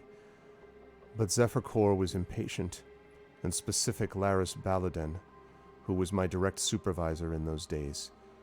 He wanted it done faster, more swiftly. He said he had a way to get to this point than I would be able to do on my own. He brought back a creature which he said there was no issue of consent to address. I asked him what he meant. He said consent didn't come in when Ashenforged were concerned. This connection to you means that somewhere in the past, you or an Ashenforged from which you were developed, or the same material that developed both you and this other Ashenforged, were connected. I don't know whether or not it is simple coincidence, or whether Winter, in its own strange, twisted way, no offense meant, he says, turning to the Winter that's leaning on the thing, and the Winter says, none taken. The rest of me is twisted. And, but he looks, so Prasan turns back to you and says, in his own twisted way, it's conceivable that the rest of the Long Winter began organizing this to bring everyone together. But I think it's more likely simple coincidence. I think something, either you, rather the creator of you, or the same material from which you were originally formed, also formed the Hyperlance. You were, if you will, the source material, the foundation of what the Hyperlance is. At its core, Petra, a part of you is the Hyperlance. It must sense that, and is reaching out to you as a result.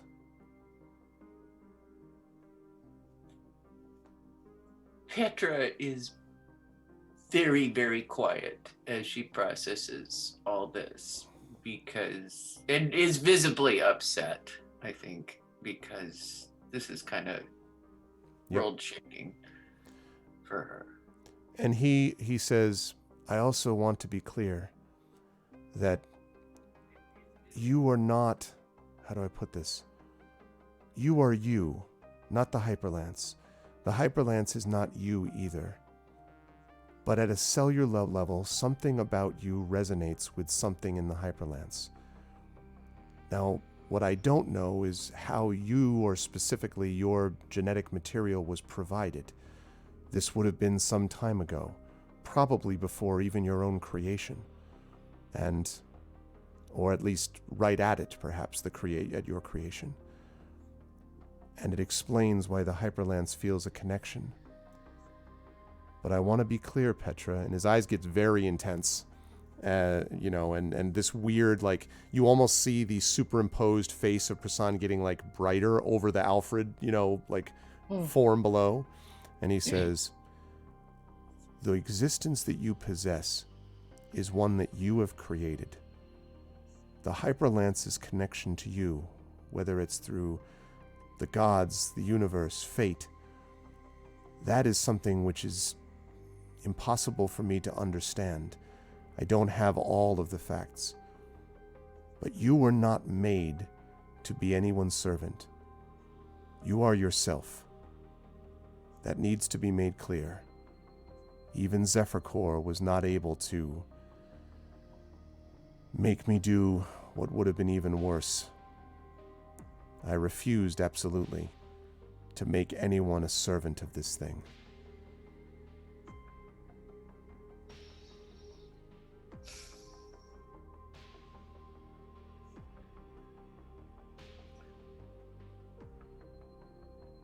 Aramis steps forward. He was kind of like hanging out in the background.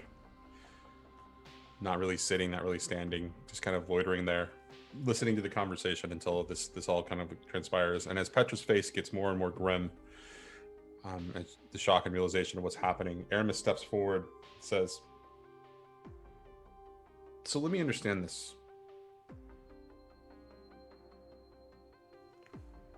The ship is on some level akin to what Petra and I are now in our existence. And he nods very solemnly. At some level, the Hyperlance is alive, Aramis. A living, sentient thing. That's and Aramis points over to Winter and says, that's a sentient thing of some kind. The other parts of Winter are a sentient thing of some kind. Alfred here. To which Sleepwell has proven time and time again, these Alfreds, they are sentient. The Hyperlance sounds almost like kin.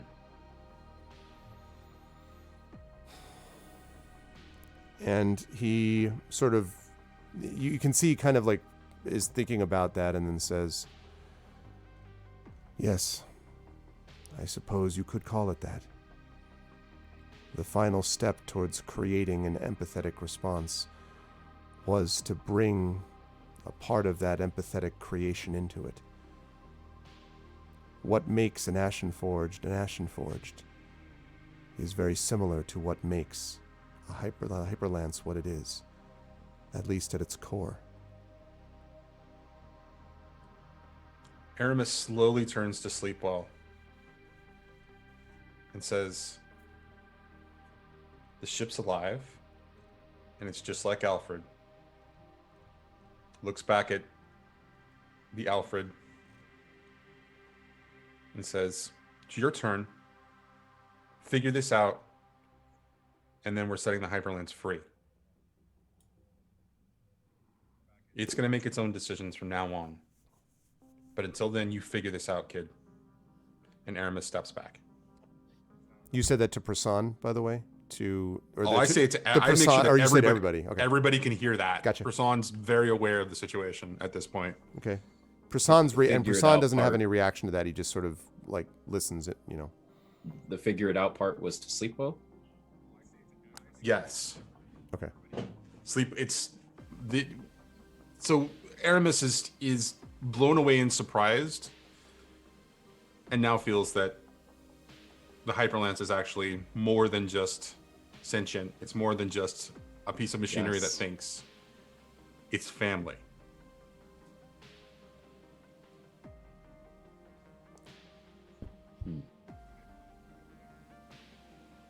And Prasan looks over to you, Sleepwell, as if to like, because he knows you had other questions, but Prasan seems to be like waiting to see if you want to say anything, or if he like. Yeah, like Sleepwell has also gone very quiet, and what he does is he goes next to,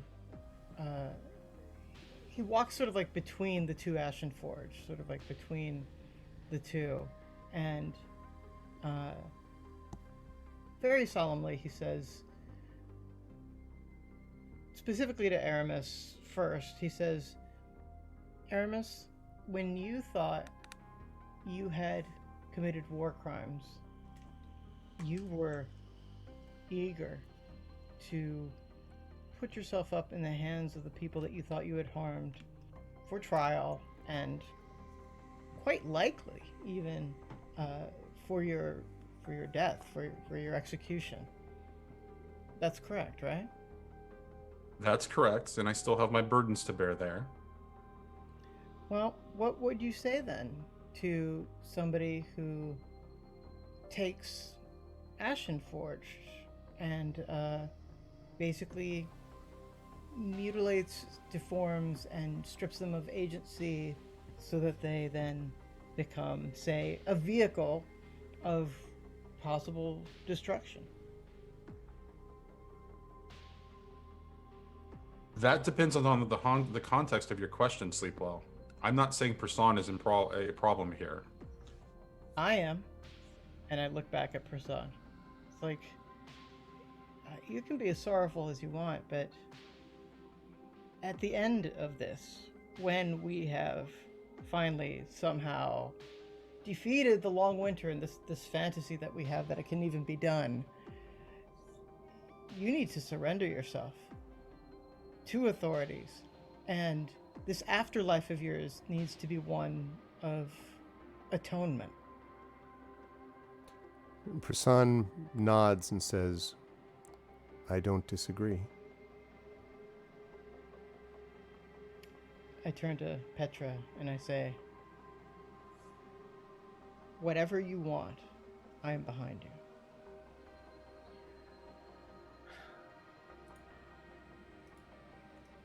I want, like you, to see the Hyperlance be free.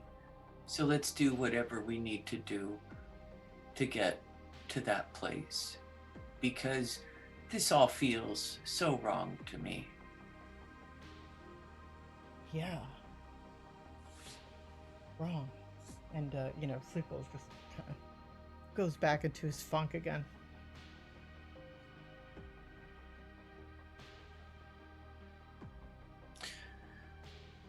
So, Prasan, I still don't know what it is that you're asking of us. And Prasan sort of sighs and he says, "Yes, well," and he kind of shakes his head and he says, "I think you're right, that the answer to much of this, I think Prasan himself would have realized when he was alive, that the only answer to any of this is freedom and release. And he found and programmed what was left of his knowledge and wisdom into what I am. And part of that involves the plans that he knew Stormfall was engaged in." And he sighs again. "That's where we're..." And he kind of shakes his head. "It's going to be difficult, but here is what I know. You may have heard already that the rogue faction of Zephyr Corps that I worked for, which incidentally, GM note, I have continually referred to as Stormfall, and it's Storm Dark, and I'm sorry for having made that mistake. I apologize. The adventure is called Stormfall, but the group is called Stormdark. Sorry in case I was confusing anybody. But the Rogue Foundation Stormdark has been, probably, I guess, due to your work, driven from connection directly with Zephyr Corps. Although make no mistake, Zephyr Corps would like everyone to believe that it is a full rogue faction. But even if it is not totally under their control, for a long time Zephyr Corps was happy to go along with the material coming out of Stormdark. In any case, they have retreated to what they have. It's a place that not even the rest of Zephyr Corps knows about. It's an abandoned facility, a fortress which they call Stormwatch. It's on the 5th moon of the gas giant Phaetus in the Gaiden system. No one familiar. Okay, so he says, so you've heard this before. So, it's known that it is some sort of military research complex. What is not known is that the experiments that were performed at this base, that were designed to enhance creatures with genetic manipulation and cybernetic enhancement, that not only were these things illegal, but they were designed ultimately to be building to something greater. Laris Baladin's greatest dream was that we would no longer be locked into one's own physical body in one's own physical space. He believed in networks, combinations, stacks. And as he says each of these, you can see his expression is getting more and more. He believed in meldings. This is what the Alfreds were designed to do. To network together, to become, if you will, one creature, one being, operating as one enormous, galaxy-spanning thing. And this facility is where they were doing experiments to move it from the space of artificial intelligence to organic life. And he kind of, stops, and his face is just revulsion, just absolute revulsion. And he says, by the time I had learned all of the details of this, I was long gone. And he looks at you, Sleepwell, and he says, "You're right, that what I am, or what I was, needs to surrender myself and was planning to do so. But for what it's worth, you need to know that long before they made this decision to do these experiments, I had already abandoned them. They were already in pursuit of me. And I thought for a while I had escaped them, until they found one last link that they could attack me through. Bliss. She was, she was beautiful. You've seen her. She was not beautiful on the outside. That's for others to say. She was a beautiful child. And when we were separated, I thought I could protect her by cutting out my life entirely from hers. I provided safety protocols. I put everything in place to protect her.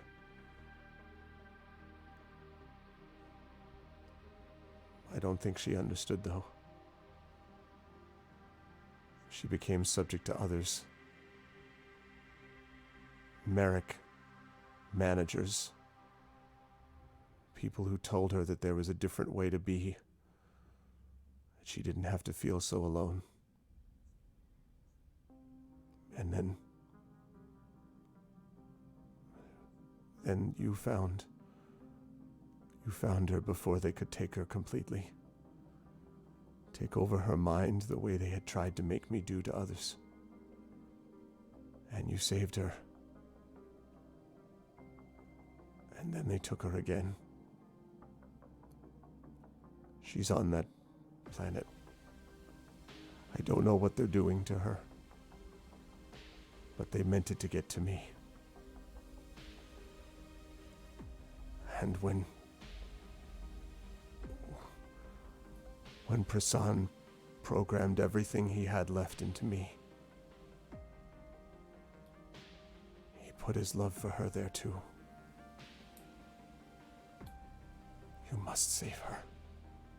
Please.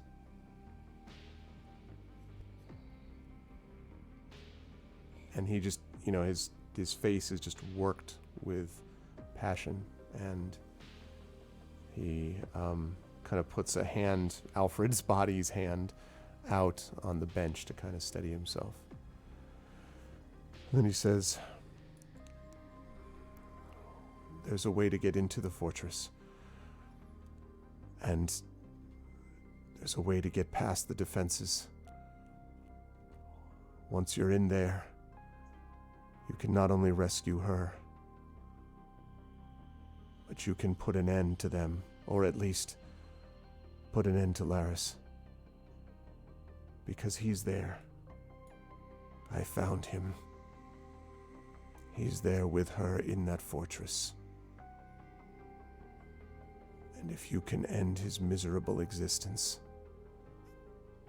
you may also find the information you need to end his greatest blight. And mine. The long winter. He stands up from the bench and looks at you, Sleepwell, and he says, you were wrong about one thing, Sleepwell. Winter was brilliant. The greatest AI that could be produced. But I could never fully integrate that sense of empathy into it. That part, it seems, ended up with you. And he looks over at Winter, and Winter nods. And he says, but what's left is his ego, his arrogance, his fury at his lower state, his feeling as if he should be in charge because he was built to be that way by them, twisted by them. Everything the Winter does centers around it. He cannot evolve out of it. He needs it. Find his ego, and you break him. He can be stopped, Sleepwell. I've seen it. He can be stopped. And he falls silent.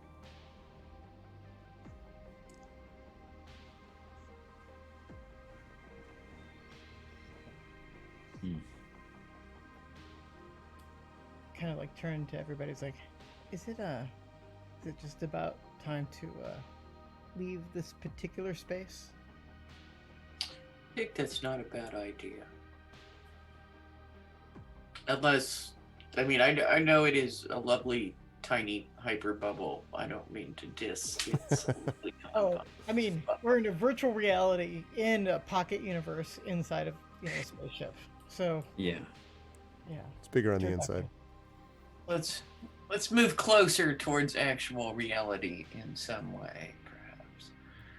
And Winter says, I won't be able to join you in that journey out into the land beyond. But I do want to thank you for coming and for bringing him.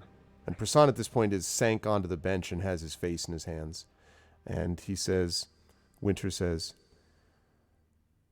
my brother is still out there bashing on those doors.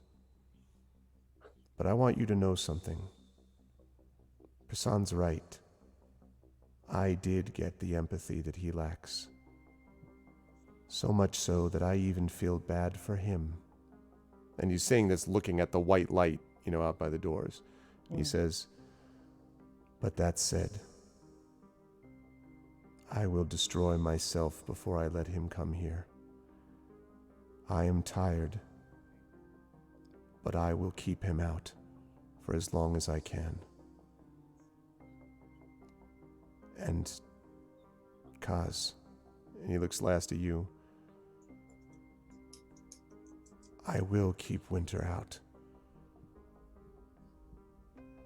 Go as fast as you can, but know I am here fighting.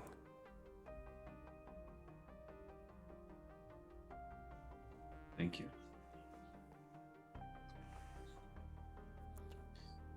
And so, all right, let's Prasan, return to the ship. Okay. So you can do that, and basically you're directed. Winter sort of points back to the escalator that goes up. And so if you want Aramis, or you could lead them there. Abraxas and Spindra, by the way, are just like, ding, like just, they are just as like, oh, as all the rest of you are. Yeah. As we're going up the escalator, Kaz says, now, I promise, my mind isn't actually this small or mundane. It's normally, well, it's not even my mind. I think it's all him. It's all him. Over the intercom, you hear. Thoughts of... Over the intercom, you hear. I swear, I've never heard that song in my life. Never heard it. That's It's why all Winter. I know that you haven't been watching those movies that I've been suggesting. There you go. Yes. Yeah. As you pass out of the escalator and back into the real world, I think this is a good place to take our break. You are watching the extraordinary group of Johnny Pittman, Kat Rambo, Carlos Hernandez, and Zach Clay. This is day 62 of Esper Genesis Stormfall. Not Stormdark, not Stormwatch, not everything else I kept claiming. Stormfall's the adventure. My bad. We're going to take about a 5 minute... Yeah, I was like, Storm something. Stormfront, Billy Joel's album, something. I'm going to take about a 5-minute break, and then we will be back. We will run till just about midnight Eastern time, so about another hour. But we'll take about 5 minutes, and then I cannot wait to hear what else comes from this crew. Please stick around, and thanks, everybody. We'll be right back.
Okay, so welcome back, everybody. As we move back in, as I said, we will be here for about another 45 minutes or so. Rockout, I want to say two things. First of all, I have a cat named Stormy. Does that count towards the storm stuff? Yes, clearly. I mean, like, you know, storm Arv, storm dumb, like storm me not being able to figure out which storm is which. Any storm you want, basically. Any storm in a port, basically, right? So, and then the other thing, I really appreciate this. Rockout says, my favorite thing about Esper Genesis, I'm not sure if this is Arv's influence or how EG is written, is this vein of philosophy that runs just under the surface. It's never directly talked about, but tonight alone we've skirted the ideas of solipsism, qualia, and the ship of Theseus and Turing test thought experiments. I am honored that we're touching all that stuff.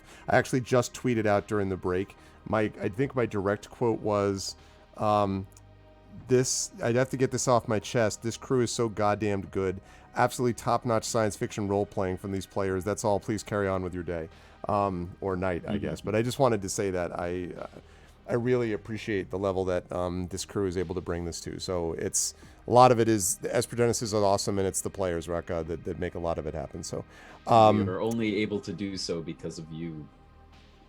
Well, thank you. Like 12 characters at once. Yeah.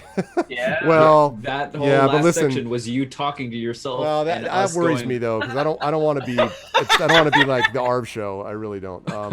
So no, I mean, a lot of it is springboarding don't off. Don't discount of yourself. Well, anyway, I appreciate that.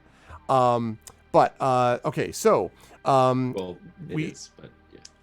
Say what? Say again? You're like, this isn't the Arv show. I'm like, I mean, this is the Arvanello Run channel. It's the channel, but I mean, but yes, you know, yeah, no, sorry, you're right. It's not. This is not Arper Genesis Arvisis. This is not what this is. You know, Arper Ellisis. Arper Ellisis. Oh God. Yes.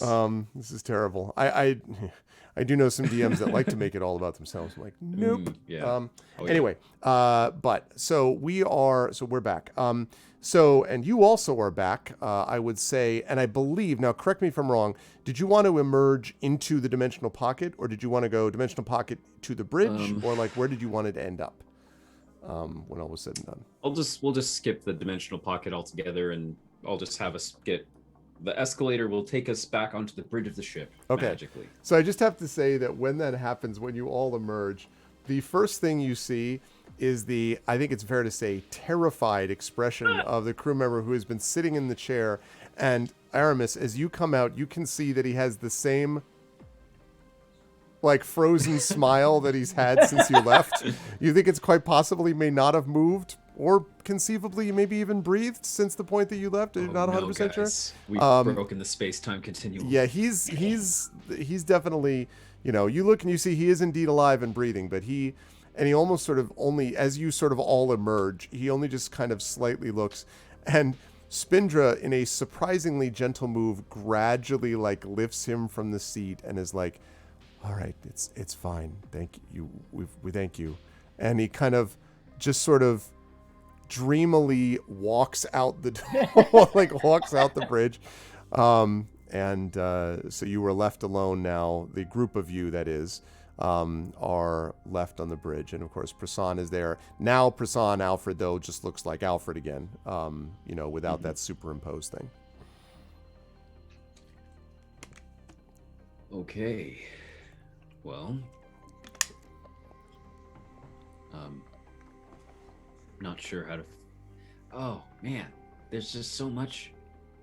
We were talking about beings within beings, and we even here cannot escape that. We are inside of a being right now. I say, looking around, the Hyperlance. And I turn to Petra and say, do you want to reach out to the Hyperlance and maybe tell it what we're thinking? See what it thinks?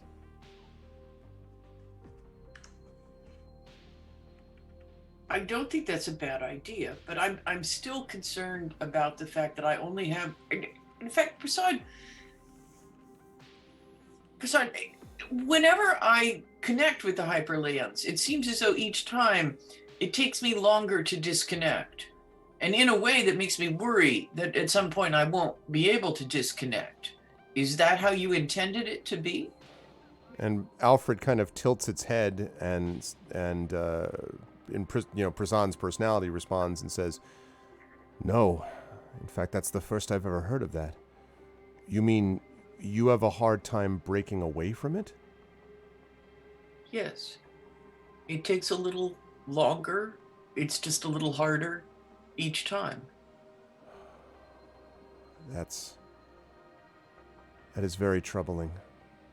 No, I don't know what that is. I mean, it is true that the operator of the Hyperlance, when attuned fully, although typically the plan was for it to be an Alfred that actually did so, was to be perfectly synergized with the Hyperlance, operating again as one being, almost in a sort of, again, network, as I mentioned before. But the disconnect between those things was supposed to be seamless and always has been. I don't know whether the similarity in genetic material that we've talked about, maybe that has some connection to it, but that's not my doing. I don't know what that is. So, Sleepo, I think I'd rather not connect until the moment where I can say, okay, it's time for you to decide whether you're free or not. Does that make sense? Sleepball, he's just kind of like, I mean, none of this makes any kind of ethical sense. I guess if we were working toward its freedom and needed it to help us, I just would rather know that it agrees to it. Agrees to us working towards getting it to a point where it can choose to be free or not? Exactly. I mean, because we can't choose for it. I think it might agree. But I think it's still going to be a choice.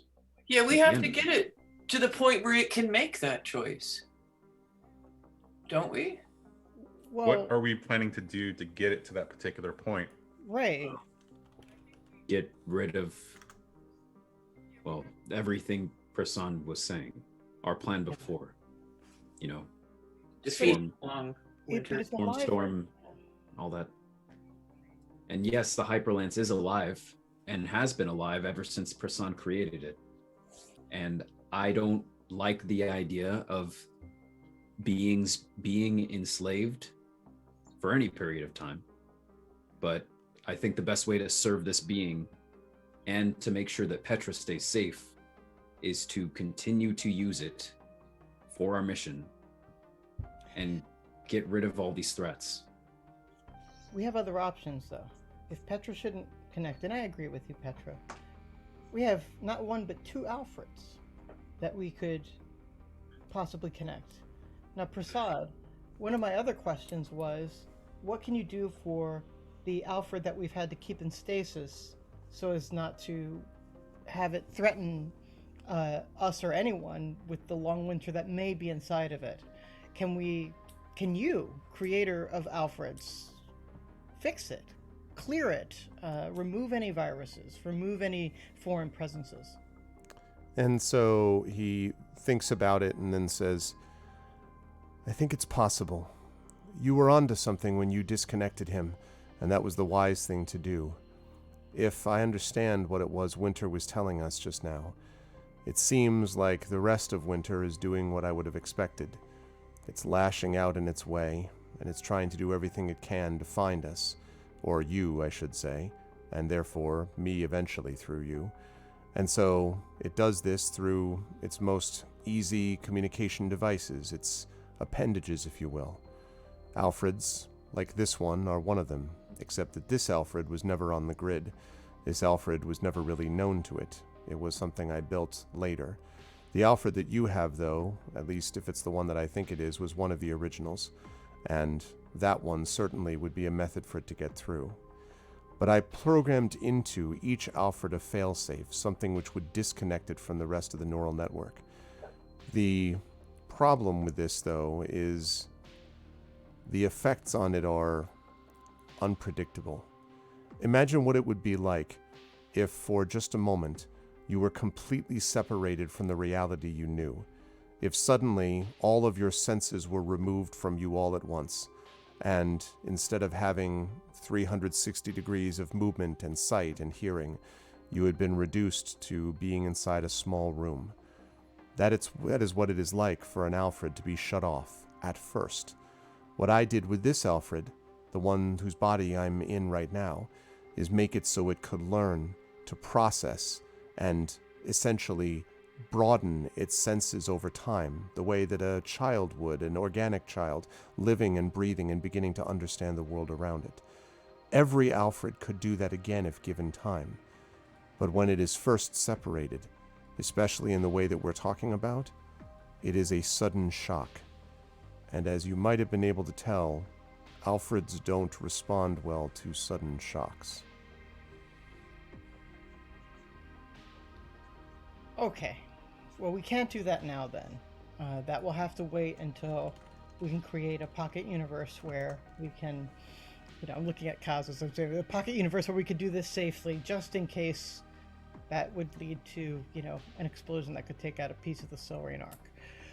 So then, you, Prasad, or maybe more precisely the Alfred that is cohabitating with you right now, could connect with the Hyperlance, find out what its feelings are, communicate them to us, and from there we can form a plan of action. How does that sound, crew? And I say really, not really to Prasad, but much more to Petra, Aramis, Kaz, not Spindra like at all.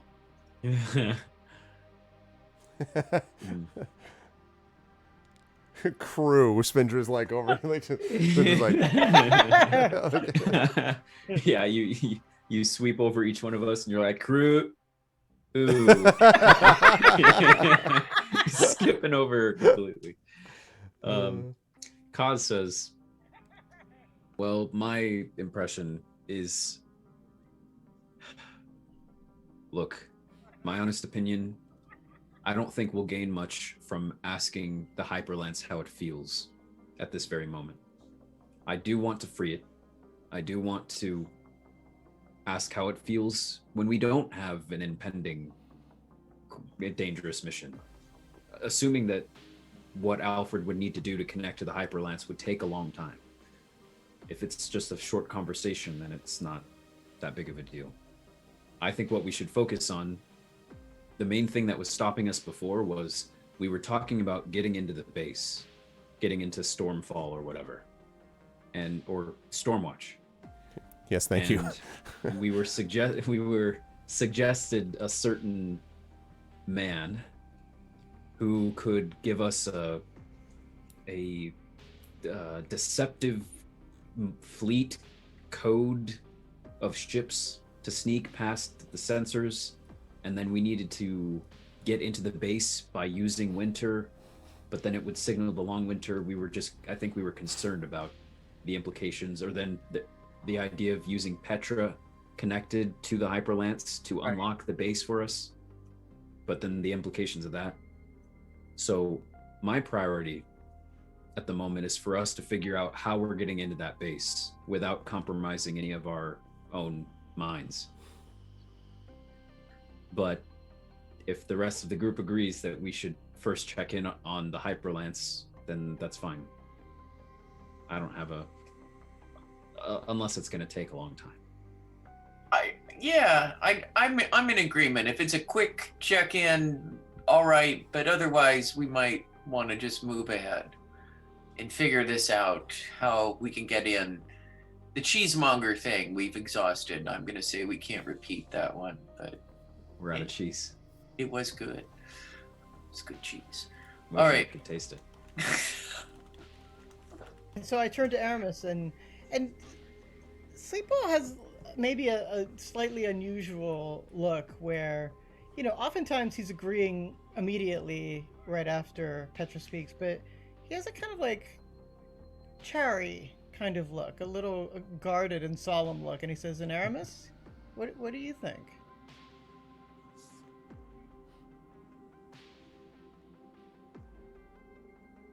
Aramis kind of like steps back looks down, kind of ponders the situation for a second. I think the thing I'm most concerned about is understanding what exactly is in there and what it actually thinks about this particular situation. I don't know if we necessarily need to free it right now. If it's anything like what I was, and looks over at Petra and says, and maybe what you were before we were freed, it wants to be in service. It thinks that's the only option. I don't want anything to introduce a different idea and have it be upset with us. I think understanding that question, whether it understands whether it has agency or not, is more important than freeing it right now. But please understand, it's not like I just think it needs its freedom. It deserves its freedom, and it's going to figure that out one day with or without us. And we probably want to be on its good side when that happens.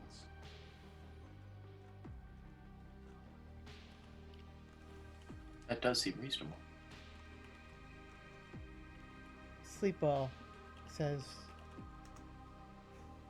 "You haven't learned anything from any of the different enslaved people that we've encountered. None of you have. Like, if it's alive, we have to act right now." You're not wrong, Sleepwell. And I have something that I don't want inside me right now. Yeah.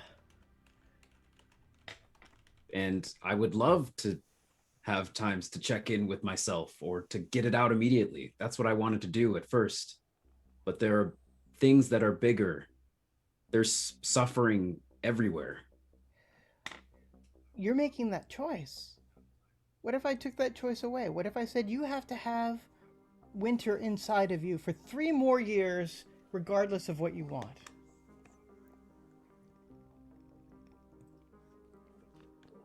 That's what we're saying to the Hyperlance. Sleepo, you were born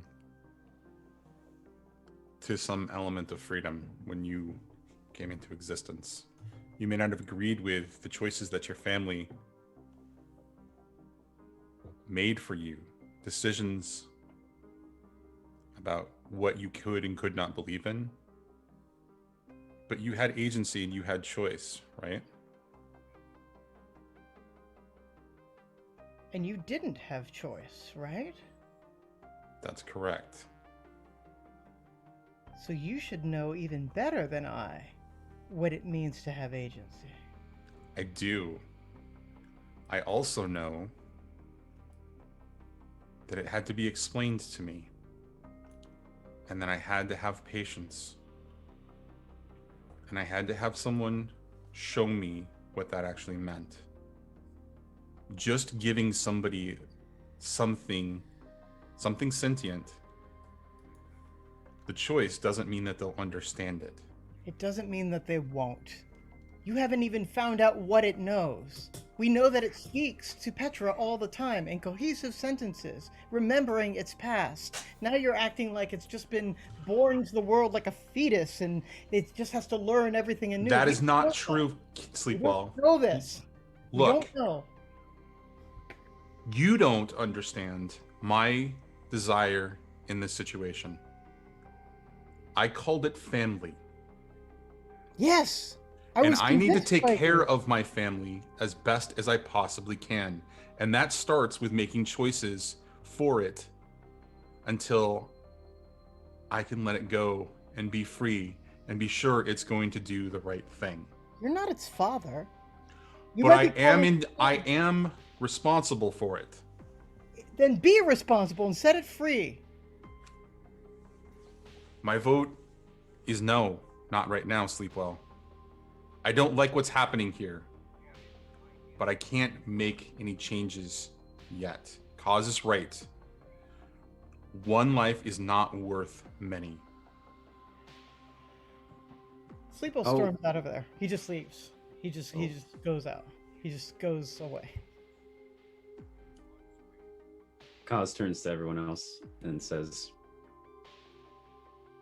he's not gesturing towards where Sleepwell left the room. He's not wrong, but No. But there is a point where I think we have to be pragmatic. there's an order of, I think watching you, Aramis, and him talking just then, you were both agreeing about the same thing. It's just a question of priority. And that's timing. what I was just gonna give him an analogy that I thought was gonna work. Okay.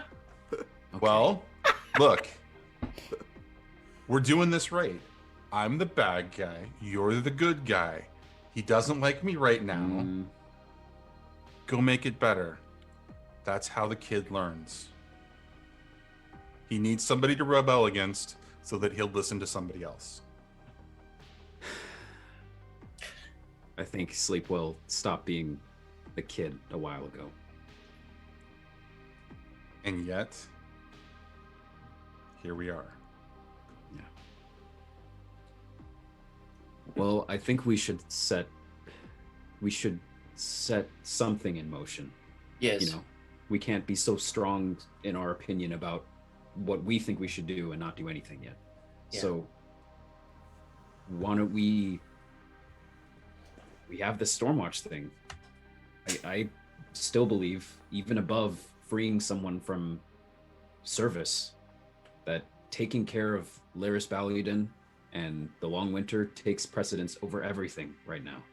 Takes precedence over Aramis's debt to the Madakai.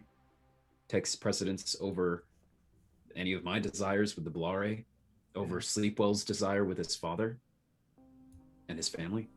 We can at least begin moving in that direction while we try to figure out our plan for when we get there. I don't know how long how long is the trip?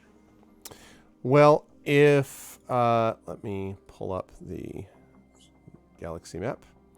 Bring us all over there. So you are right now down here, a little bit higher than that, a little bit farther north, north in space. You know what I mean, farther away from Bakuyu. Sure. And the place that they are sending you to is this place, which is, as I said, Phaetus 5 in the Gaiden system. Now, the Gaiden system, I looked this up earlier today,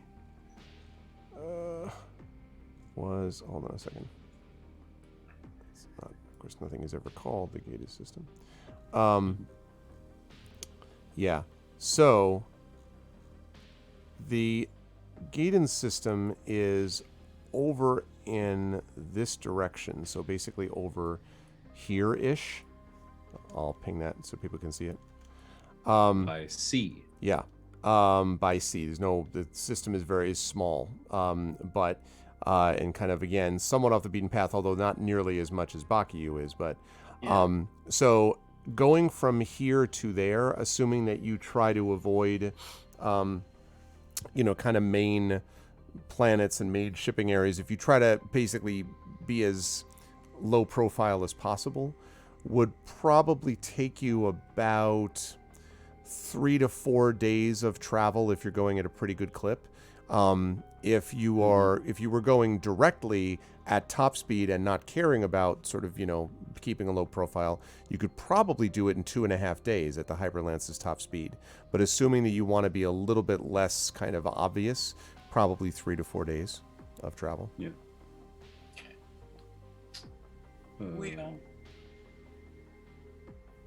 Let's start moving in that direction. Yeah. And you know what? We could pay Abraxas. We're all still on the bridge. Yep, and Abraxas is...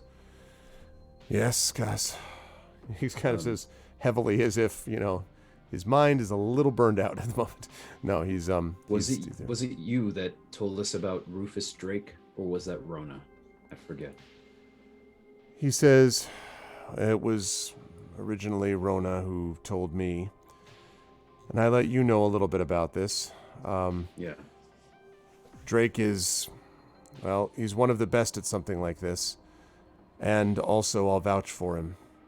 He won't understand anything of what you've just heard, but it's not as if I really understand anything of what I've just heard either. Yeah.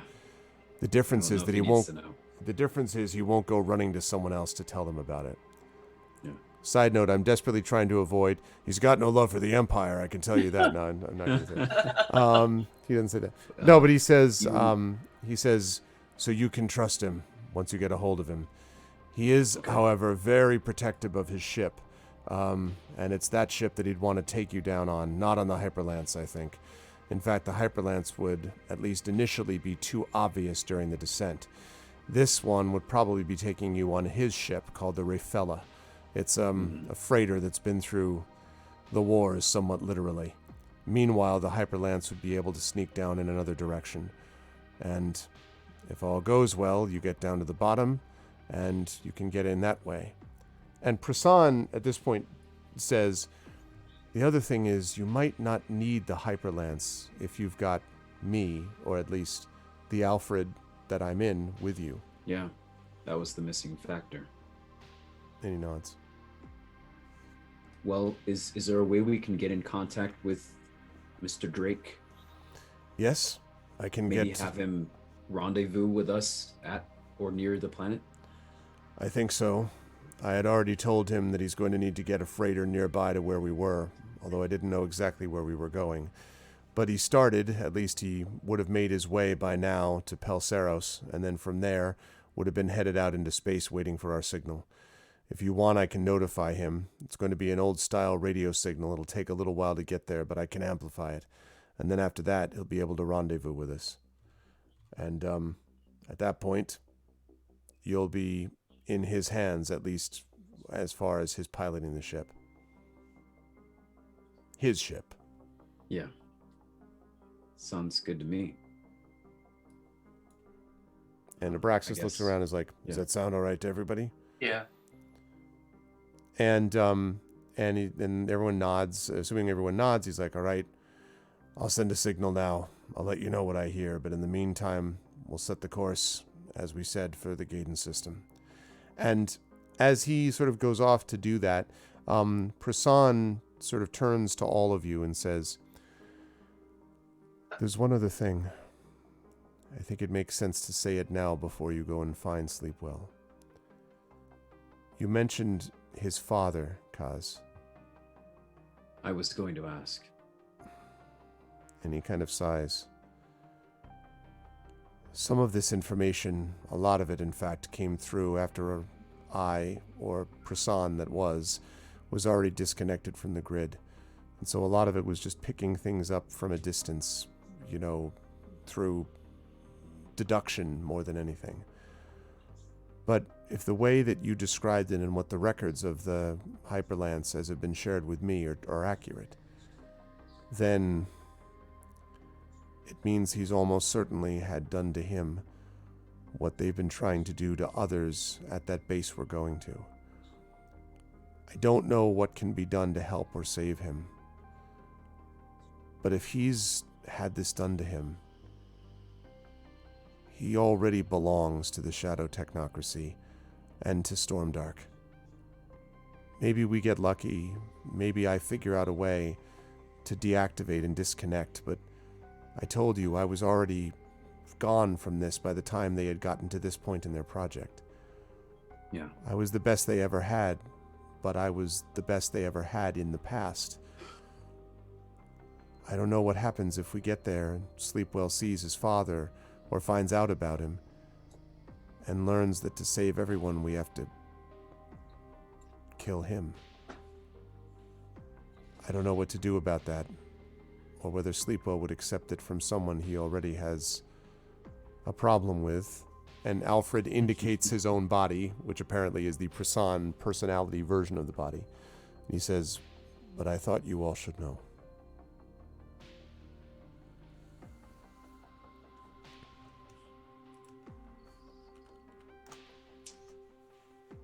Well, am I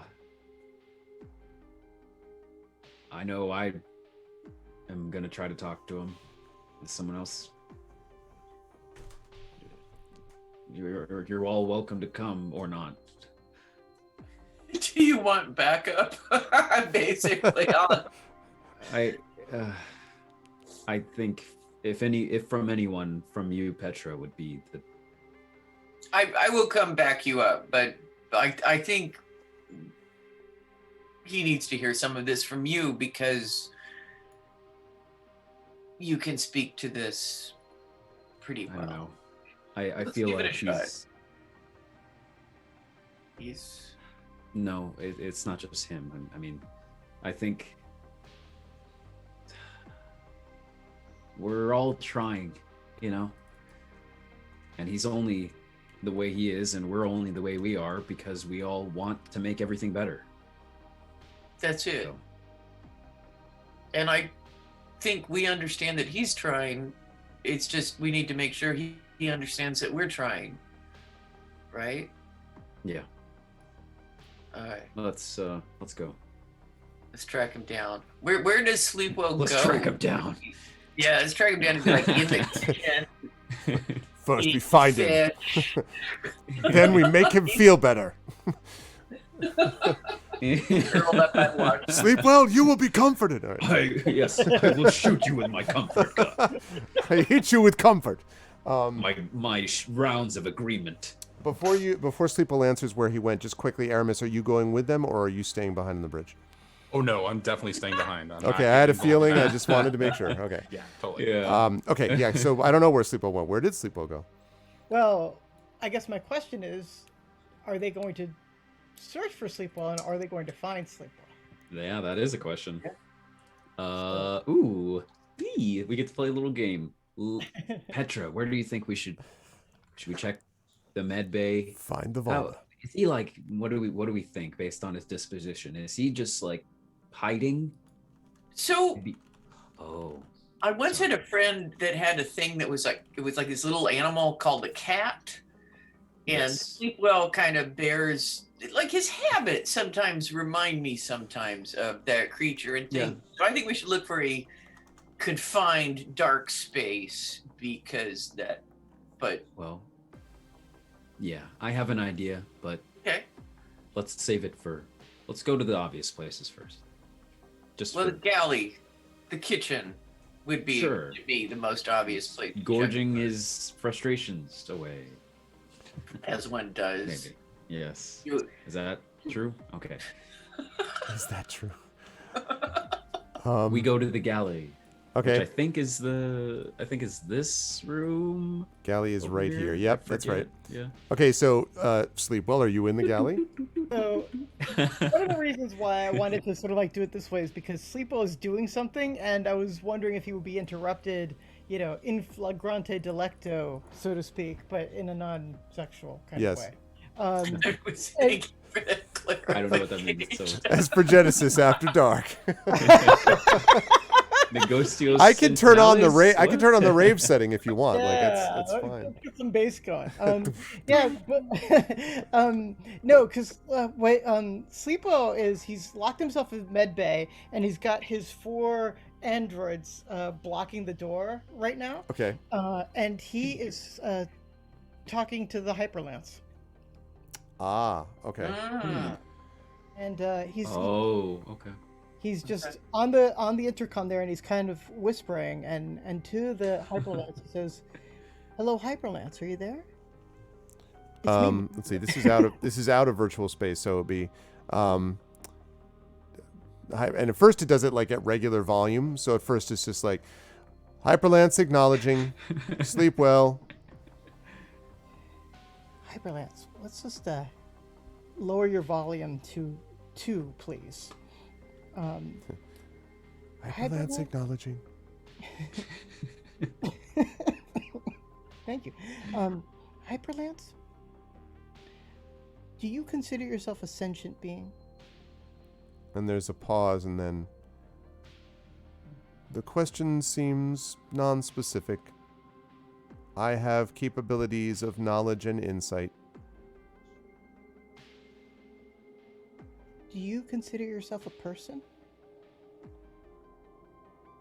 person is specified as individual with specific and individuated goals. I do not consider myself having individuated goals.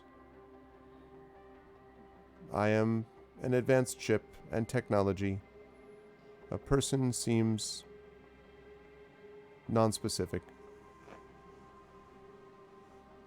Would you like to have goals? And there's a long pause, and then I do not contemplate the question fully. It definitely uses the word, by the way, contemplate, which does not seem quite right. Right. Well, let me rephrase the question. If I considered you a person, would you believe me? I would acknowledge your belief that I am a person. And if you believed me, then would you start thinking of yourself as having personhood? Clarification. I would acknowledge that you believe me to be a person.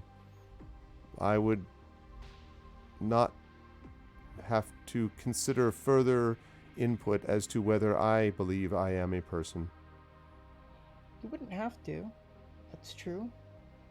I guess what I'm trying to get at is you are able to respond to me in an intelligent way.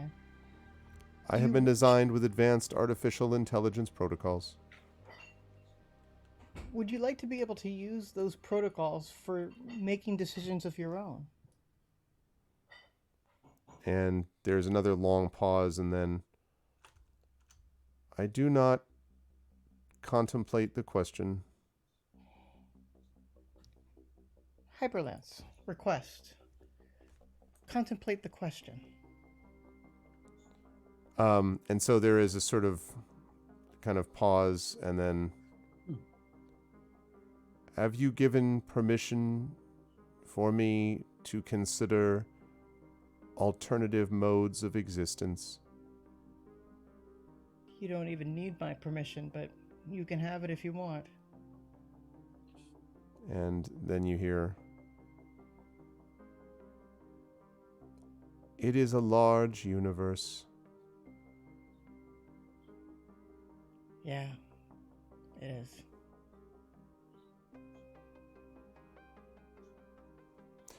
Quick pause. Kaz and Petra, at this point you would have gone into the galley and found that Sleepwell is not here. Where next? Where is that? Well, might as well check this entire side of the ship while we're here. Well, yeah, that makes sense. So we'll sort of kind of circle around. I think at some point we'll decide the med bay, because I was going to say that next, darn it. Oh, sorry. Well, you still can. Well, that is where, that's Sleepwell's place where he goes to exercise his expertise, right? That's sort of his place You're of the power. captain. So I follow your lead. Let's go to the med bay. So we'll go to the med bay and try to open the door and find it locked. Yeah, well, so there's I'll talk about that in a second. I'm going to give Sleepwell a chance to interact in one other way, and then I'll deal with that locked door thing in just a moment. So yes, Sleepwell, sorry, you wanted to follow. That was after that pause that I put us on. Right. Well, it's, I just said, yeah, it is, to his idea that it's a big universe. Right. And so I say, you don't have to answer right now. You can take your time. And the people on board, we all want you to be as free as you want to be.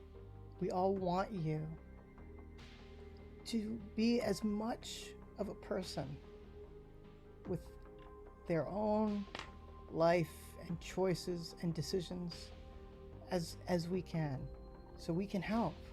We can be friends. We can talk to you, tell you our experiences, tell you our mistakes, and whenever you're ready, we can help you make the leap And so there's a pause, and then, would you like me to activate automatic pilot? No. I don't really ever want to command you ever again. I would like for you never to take an order again that you didn't want to. I would love it if you just became part of our crew. Maybe you decided you were going to be one of us, and who knows, maybe you would be captain. Nobody seems to want to be captain in our crew. Maybe you should be the captain. The Hyperlance could lead us. I don't know. I guess what I would say is I thank you for everything you've done for us.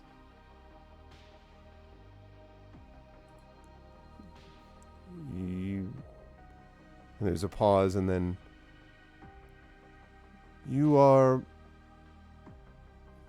welcome for assistance I have provided as requested by the crew. And then there's a pause, and then, it appears I may be not fully understanding the level of discourse, for if I consult conceivable alternatives, your suggestion seems strangely bizarre. And there's sort of a pause, and then, let me rephrase, non-specific. Yeah, it's hard to get more specific. You know, qualia is a weird thing. We're not very good at identifying the thing that we are. Okay. At this point, you hear, and the door like, and your droids like, obediently hold it shut. Open up. And yeah, exactly. So the two of you are outside, and something is definitely holding the door closed at the moment. So and the Hyperlance and Tide says, 2 crew members are waiting outside the med bay. What do you think, Hyperlance? Should I let them in? They appear to want entry. Therefore, to avoid tension and confusion among the crew, entry seems a reasonable option. Well, then I'm going to follow your order, and I'm going to let them in. And I ask my robots to let the doors go and let the doors open. Okay, and Kaz is there. Laser rifle at the... No, I'm just kidding. Yeah. Yeah. No. So you see Sleepwell, and his own 4 droids sort of off to the side of the door. Did we? Yes. State the nature of your medical emergency? Concern for a friend. Did we interrupt something? No. I just finished. Kaz looks around the room and then at the droids.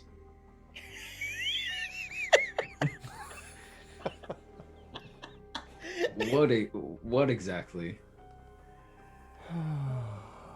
That is going to be between me and a certain entity that may be thinking about its own sentience in a way it's never thought about before.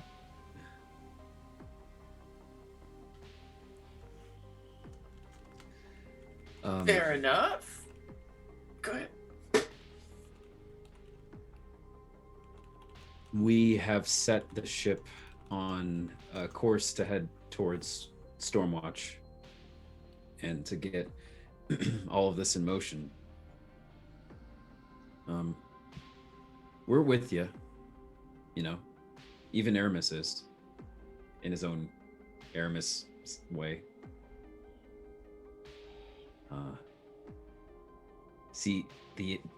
Kaz at this point steps into the med bay and finds a awkward place to lean, and says, "You know, the analogy I was going to use, but I feel like we've all sort of cooled off. I was going to say, we also want to help free the Hyperlance and let it make its own decisions and everything. But the way I see it is we are in a tunnel, and there's this one movie that Aramis keeps, of the several that he's told me that I need to watch. There's this one called Indiana Jones or something. And it's almost like we're in a tunnel and there's a boulder careening after us. And that boulder is the Shadow Technocracy, right? And Long Winter and all that. And running along with us, with all of us, is the Hyperlance in shackles. I would love to free the Hyperlance. But at the moment, we have to run from a boulder. And my only point was that if we had stopped and lost more time for something that was comparatively not going to make much of a difference. But we just found out it's going to take us like 3 days to get there anyway. So I'm not sure why I was in such a hurry. What? Like, what? Never I think never that- mind. Okay. It's just Indiana? okay. Yeah, never mind. Just don't even worry about it. There's something else, in trying to keep with your the way that I feel like you view things, wanting to handle things as they come, and being honest and putting everything on the table. Prasan mentioned that you remember when we were in the mall space, and he Is that said what they that called it? Okay. A mall. yeah. Huh. Apparently, I wasn't supposed to hold that button down, but whatever. But he said that the Shadow Technocracy was trying to link everything together, and that its ultimate goal was to convert organic mortal life into some sort of systematic android-like network. And I didn't say it at the time, but after you just left the room, does that remind you of anything, Sleepwell? I'm not sure what you're getting at. I'm sorry. I feel like you're speaking in parables. I don't, because I'm afraid to just, okay. Your father is most likely one of the experiments by the Shadow Technocracy. On top of all of this. That's no surprise. We saw what he had become. He never would have done that himself. He hated technology. He was coming to get me to rescue me from this terrible technological world that I'd thrust myself into. Of course, this was done to him. What I don't know is if he made a bargain. If he made some kind of deal with the greatest devil of his life in order to try to find me. But either way, he either was unwillingly made into that monstrosity that we encountered, or he did it by choice. There's a difference in terms of how I'll remember him, but I'm under no illusions as to what he's become. He attacked us. I know, but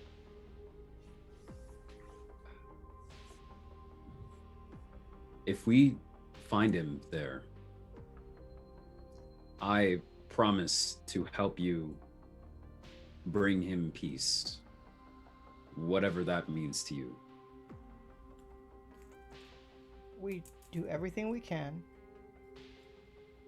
to heal him, as unworthy as he is. I'm a doctor, and I heal unworthy people all the time.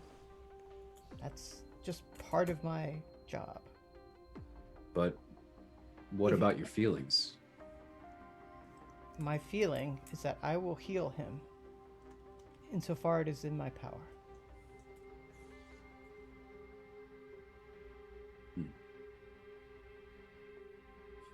And It then may be that we will never get that chance because he has been so thoroughly corrupted that who knows what remains of him.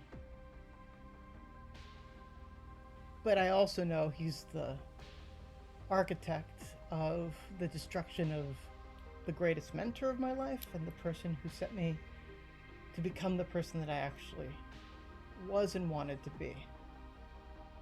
He was never a good father. That doesn't matter because I still have to heal him if I can. But if I can't, well, doctors call out time of death too, don't they? what happens after you heal him, if you can? Well, then I tie him up and stick him in a shuttle and send him back to Valma. We're meeting with another agent who's going to help us get into the planet, and Valian's supposed to be there, and we're supposed to save Bliss and all this. And there's a possibility that he will be there, or other conjunctions, as I remember them being called.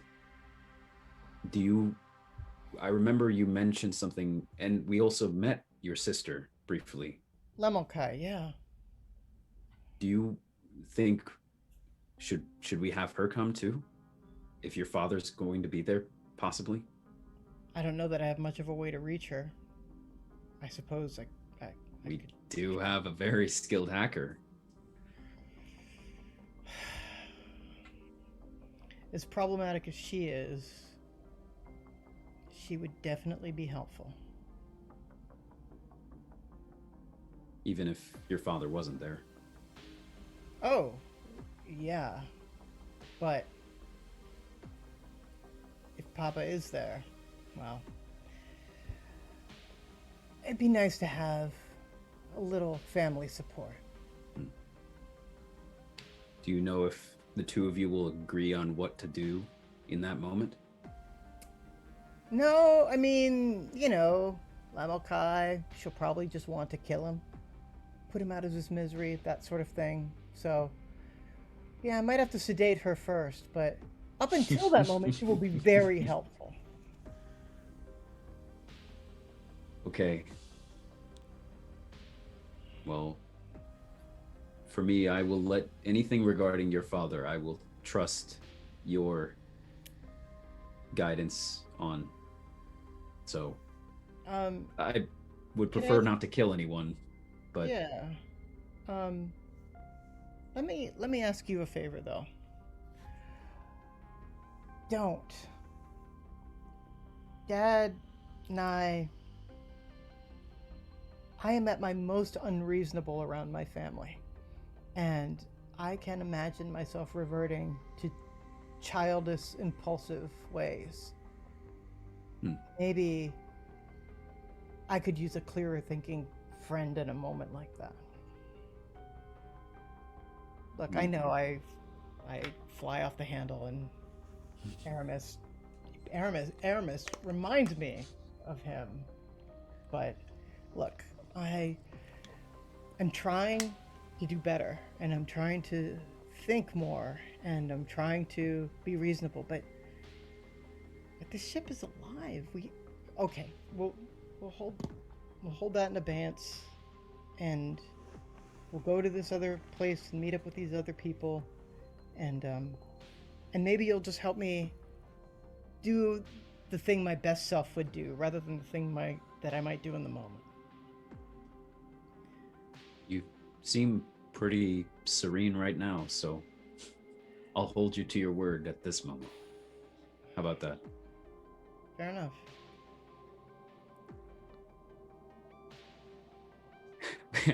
I turn to Petra and say, thank you so much. Oh, you really needed me there. I like the image of Petra at that no, point, just gradually just- lowering the just hammer, like the whole. having Just you- like, Figure Petra's got her yeah. cell phone. She's been sitting Yeah. there doing on Yes, Instagram. dear Not Hyperlance, that- it's not that it's Dear not that it's Tesora, difficult to you talk to you stupid- at all, Sleepwell, but this was all, a tense situation. I'm new to this humanoid, conversation thing. Just having your presence in that hammer here, it's very soothing. I'm glad I'm not on the receiving end of it, but Soothing hammer is exactly how I Yeah. think of it too. yeah, So yeah, it's soothing yeah. to see things that would hurt me being hit by it. Yes. Yeah. I think as this heartwarming discussion of hammering and so forth and gentleness is going on, I want to cut back to the bridge where Abraxas is not there, Spindra is still there, and Aramis is there with, of course, Prasan. And Prasan has been standing for a while. Aramis, have you been like sitting down, like where like, assuming you're staying on the bridge for a little bit, are you just sitting in one of the like auxiliary chairs, or? And definitely having a conversation with the thing known as Person. Okay, so I was going to ask about that. What are you asking, Prasan? So, how much of Person's life do you have embedded in you? And he says, a lot of it. Much of what he was able to program of himself, he programmed into me.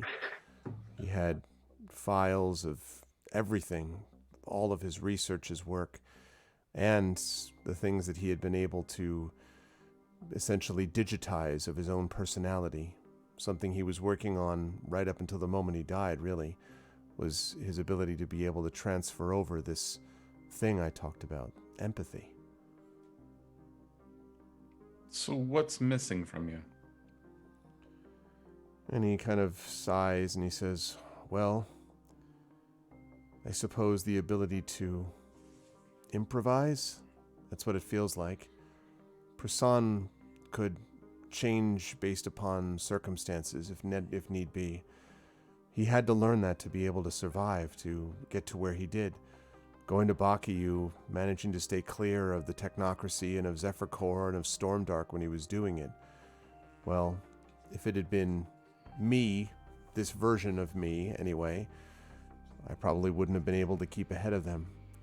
He was able to adapt. I feel kind of static. Can you clarify why you feel static? Or describe a situation where you don't feel like you're adapting in the way that Person could identify or would adapt to? Well, I know how much bliss is so important.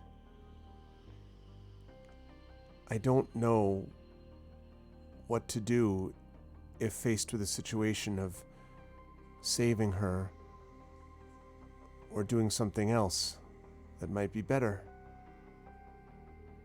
So much relies on her making it.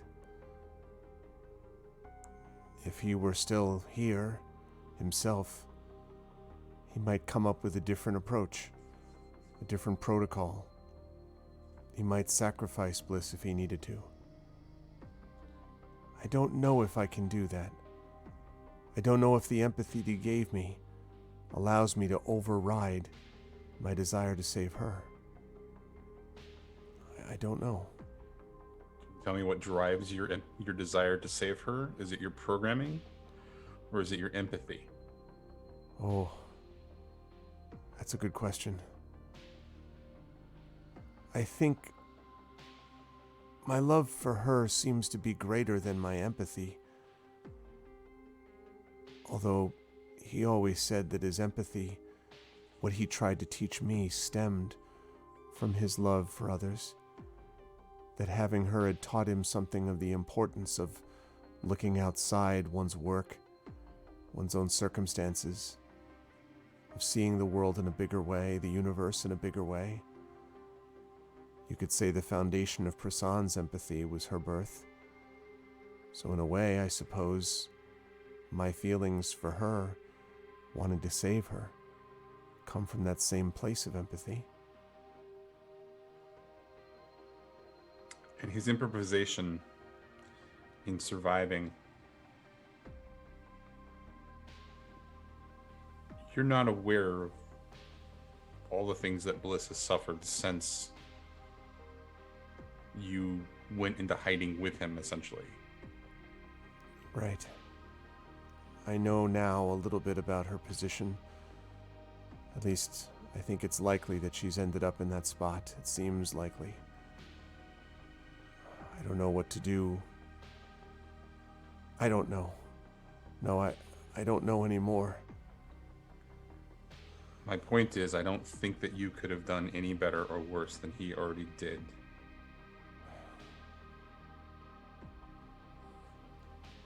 I have his wisdom, but I'm just a child. Sort of. I don't have perspective. I just have what he gave me. What if it's not enough? Aramis, what if he gave me is not enough? Everybody asks that question every single day, in every single moment, when every single decision that they're making has meaning or matters or affects somebody else. That is, if they have empathy. And he reaches forward and he fiddles a little bit with the hollow sphere bridge viewer, and then a cover pops up of a 20th century book, and it looks kind of familiar, and he says, "Do you know this one?" And it's a famous 20th century book that you may know of by Philip K. Dick called Do Androids Dream of Electric Sheep. And he says, this whole book is about empathy. The whole thing. And when he was working with Alfred, he had Alfred read the book. And Alfred didn't. He said he didn't understand, and I mean, he said it had something to do with this part. And he flips back and, virtually flips back in pages. And he comes to a section that says, and without even looking at the page, he says, I think it is, even electric things have their lives. And I don't think Alfred knew what it means.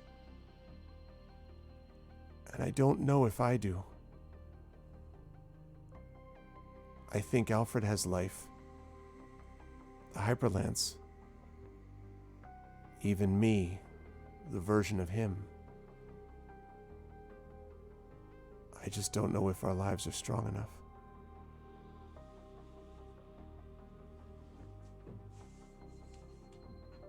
What makes you think you're not strong? And he shrugs helplessly and he says, I've already angered Sleepwell. I've upset Petra. I've brought Kaz into this realization of more of what he is and what he's possessing within him. And I've revealed that there's a, what did you call it, family? That you need to both use and free at the same time, both and neither. All I seem to have done is made everyone upset, made things worse. I can't help feeling that isn't what Prasan would have done.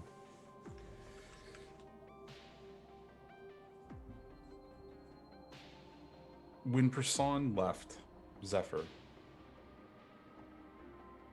it wasn't a pleasant memory, was it? No. He nearly died from it. And the response that Zephyr had was, in part, I'm assuming, and please correct me if I'm wrong,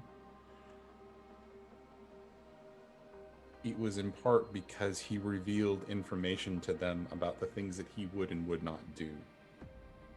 Yes.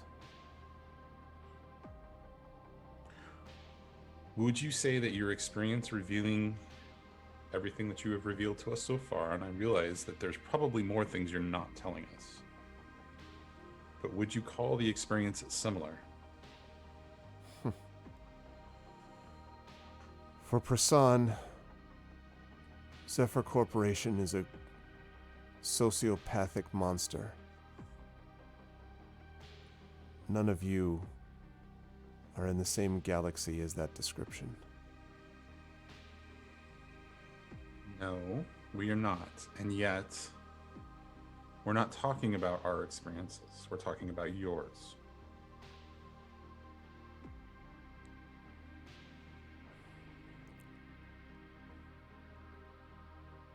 I want simply to bring an end to what I created. To bring the Silrain Arc back to some status of normalcy. To not freeze on distant planets out of fear that we'll become some servant of a galactic-sized computer. I don't know what the experience is like getting us to that point. For me, nothing will feel good until that's done. We all have our burdens to bear, but you still didn't actually answer my question.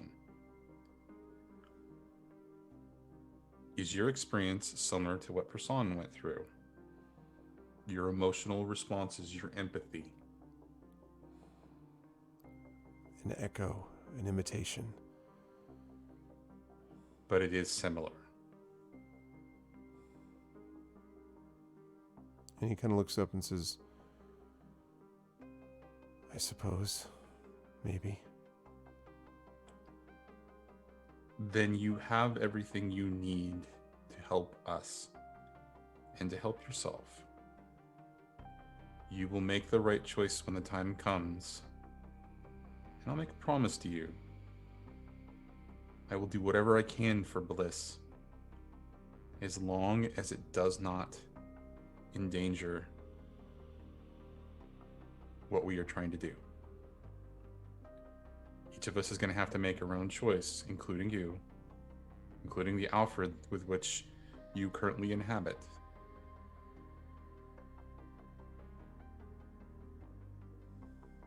But I will make you this promise. I will help Bliss as much as I possibly can. But you have to trust your experience so that you can do the same. And just maybe you'll make the right choice. So he pauses and then stands, and he goes towards the bridge exit. The door slides open and he stops, and he says over his shoulder, Aramis, suppose that to save Bliss, you need to do something that hurts not the mission, but someone else. Yourself, one of your companions. Suppose that you have to put away your empathy for one person so you can show it for someone else. Can you do that? I'm already doing that. When we were in that, whatever that shared reality was, I called this ship my family. That means a lot to me. But the existence of this ship and the sentience that it may contain and its experiences do not hold the same value as protecting everything around it. Does Person have any memories of the war? Only the ones that were from his side of it. He was working on the sidelines, following his technology. I can't speak for anybody else, but I can tell you that I was on the front lines and watching a lot of people die. I know what the value of life and death is. I know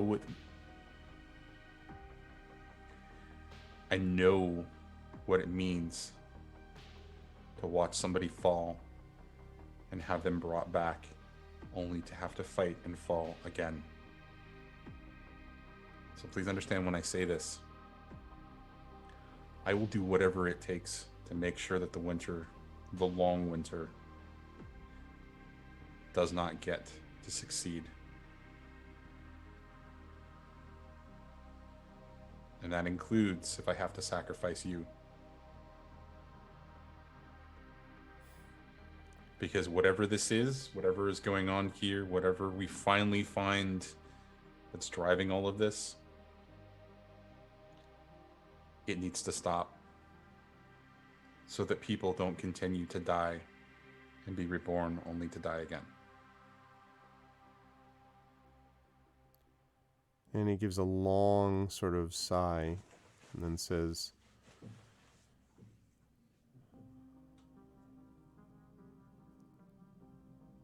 "Well, you've taught me one thing about myself. I am able to adapt. I've learned what it means for someone to sacrifice. And how much it hurts when they do." And he walks out. Bridge door closes. And I think that brings the session to a close. Well, other than being exhausted, great stuff, everybody. Really, really great stuff. What lovely, lovely role play on every level. Very nice, Johnny, by the way, at the end there. Let me start with, as I usually do, let me start with Zach on the right. Zach, I mean, I was enjoying this sort of Stranger Things kind of combo. I was enjoying your experience with the water fountain and, how Kaz would react to that and everything else. But also, of course, I thought, I find it very interesting to me that Kaz has become sort of very focused, I think, while Aramis has gotten very much about the big picture, and I think Sleepwell has gotten, in some ways, about a different big picture. Petra and Kaz, at the same time, have grown more focused on kind of individual issues, and I don't mean individual concerns, I mean things about sort of going into a more micro level in an important way for each of their character development. And I think in your case, Zach, for Kaz has really been able to focus now on things like, I have sympathy for a friend. And I don't think you're just throwing that off. I think you were actually like, I'm actually genuinely concerned about what happens if this, and this. So you always have the practical thing of, I need to consider, we need to think about what's best for the universe. Like that, there is that. But there's also a real part of Kaz that has really become focused on this person that he cares about. And one of the themes of this episode, I think, actually was family. So I really enjoyed watching that sort of that sort of move of Kaz towards looking more at micro relationships as much as the macro sort of level. Anyway, it was one thing that I noticed as I was watching you play through. How did you feel about, and yes, Nanavel, sadly, we are wrapping up, unfortunately, but how did you feel about today's Zach Rowe, the Fine Folk Scenics? Thank you for taking the scrambled jacks and marbles on the ground that is my plan and making it into a beautiful mosaic that seems to have Well, I don't know if purpose. you can tell But me if no, I'm right. Yes, no, you are. Although it's certainly not something that I think about, or I think any of us really think about in the moment when we're role playing our characters and thinking about that stuff. Right. So Right. it's refreshing to get an outside view of what that looks like. So yeah, no, this is why I like role playing games. Is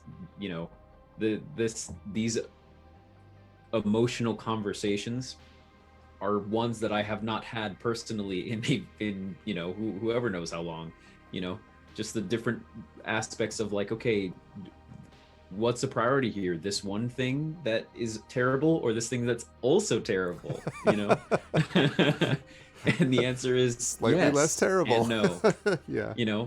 So it's just really, it's intriguing to figure that out through the framework of roleplay. I don't know. It's like we're those surgery like glass boxes where you have the glove hands and you put your hands into the gloves and we're like manipulating stuff. Yeah. I don't know. It's very cathartic. I don't know why that analogy came to mind, but yeah. So very cool. Props to everyone, especially to Carlos for, again, I personally, a lot of my characters tend to stay pretty close to the sphere of influence of how I am as a person.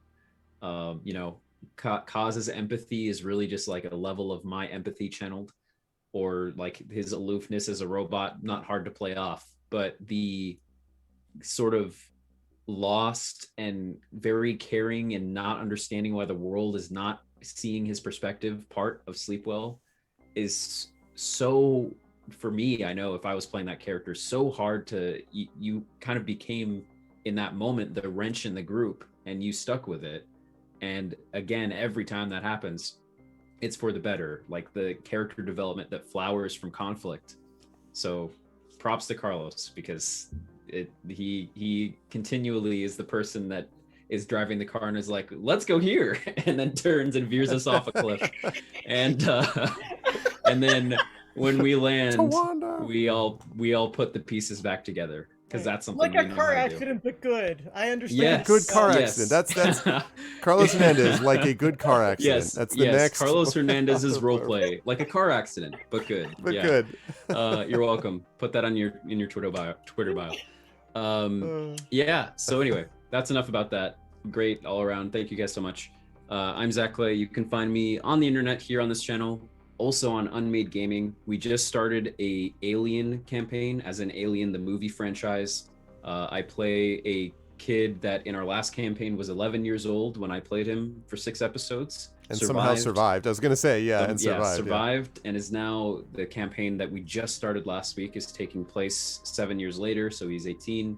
We have many of the same characters coming back, and we just picked up a random girl who's an information broker who happens to also be 18. So we got this kind of love interest in the Alien universe sparking while aliens are coming to kill us. So yeah, should be fun. That's on Unmade Gaming, and then you can also find me on Twitter and YouTube and all that stuff. So yeah. Is there a lot of Van Hagar going on in the background there? I'll pretend like I know what that is.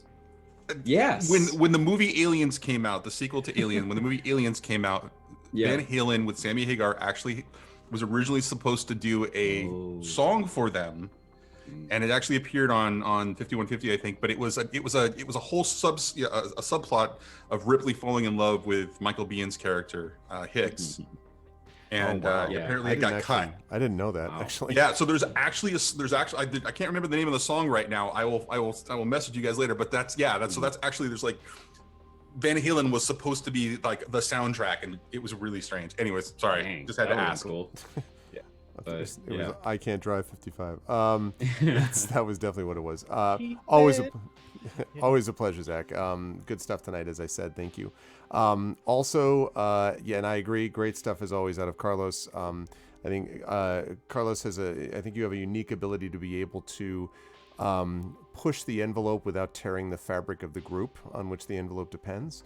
And that's difficult because there's a method of role playing that does that constantly is like jumping, like basically like look at me, and that's not a fun version of role play. But the other version is the kind of safe, well, whatever, and that's also not great. So I think you have a very good ability to be able to navigate those poles between those poles successfully. And yeah, I mean, your Sleepwell's focus was interesting, and I also thought it was interesting, and this thing struck me. One of the things that Kaz said at one point earlier on when Aramis was like, well, and this is what the kid needs, and Kaz was like, he's left behind being a kid, and Aramis was like, well, and here we are, and that made sense too.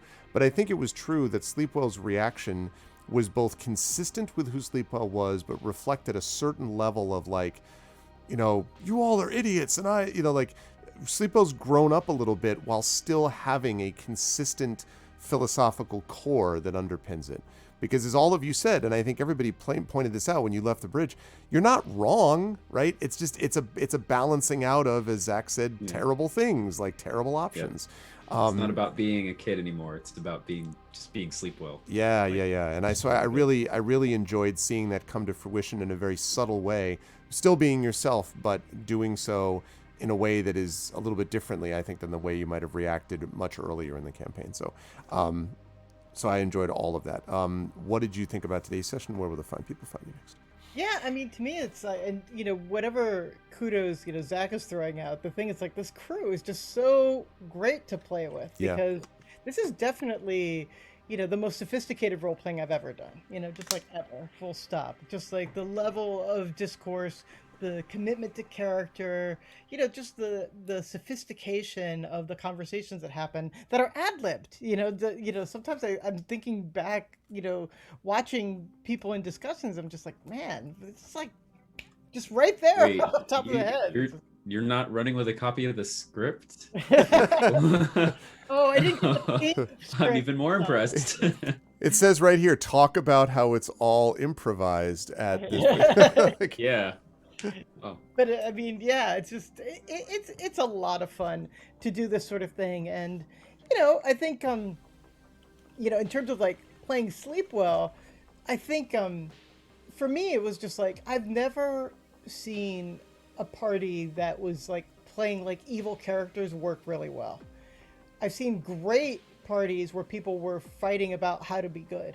Yeah. Because being evil has oftentimes been reduced to ways of like, oh, I can just do whatever I want, blah, blah, blah, chaotic, whatever, But good has stakes, good has concerns. And I would say that, everybody here is trying to do the right thing.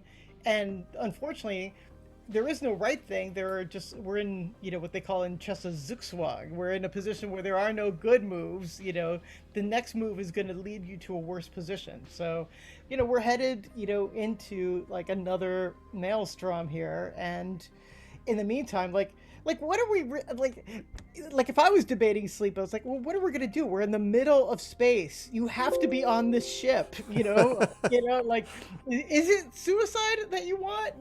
Because like you kind of are asking for suicide, so like if I wouldn't say the things that Sleepwell does, but he is full of all of that, furious conviction that Yeats tried to warn us about in his poetry. Mm-hmm. So I guess what I would say is like it is interesting to be reminded of that sort of like young conviction and try to play with it with someone who I think is absolutely trying to be ethical and thoughtful. Right.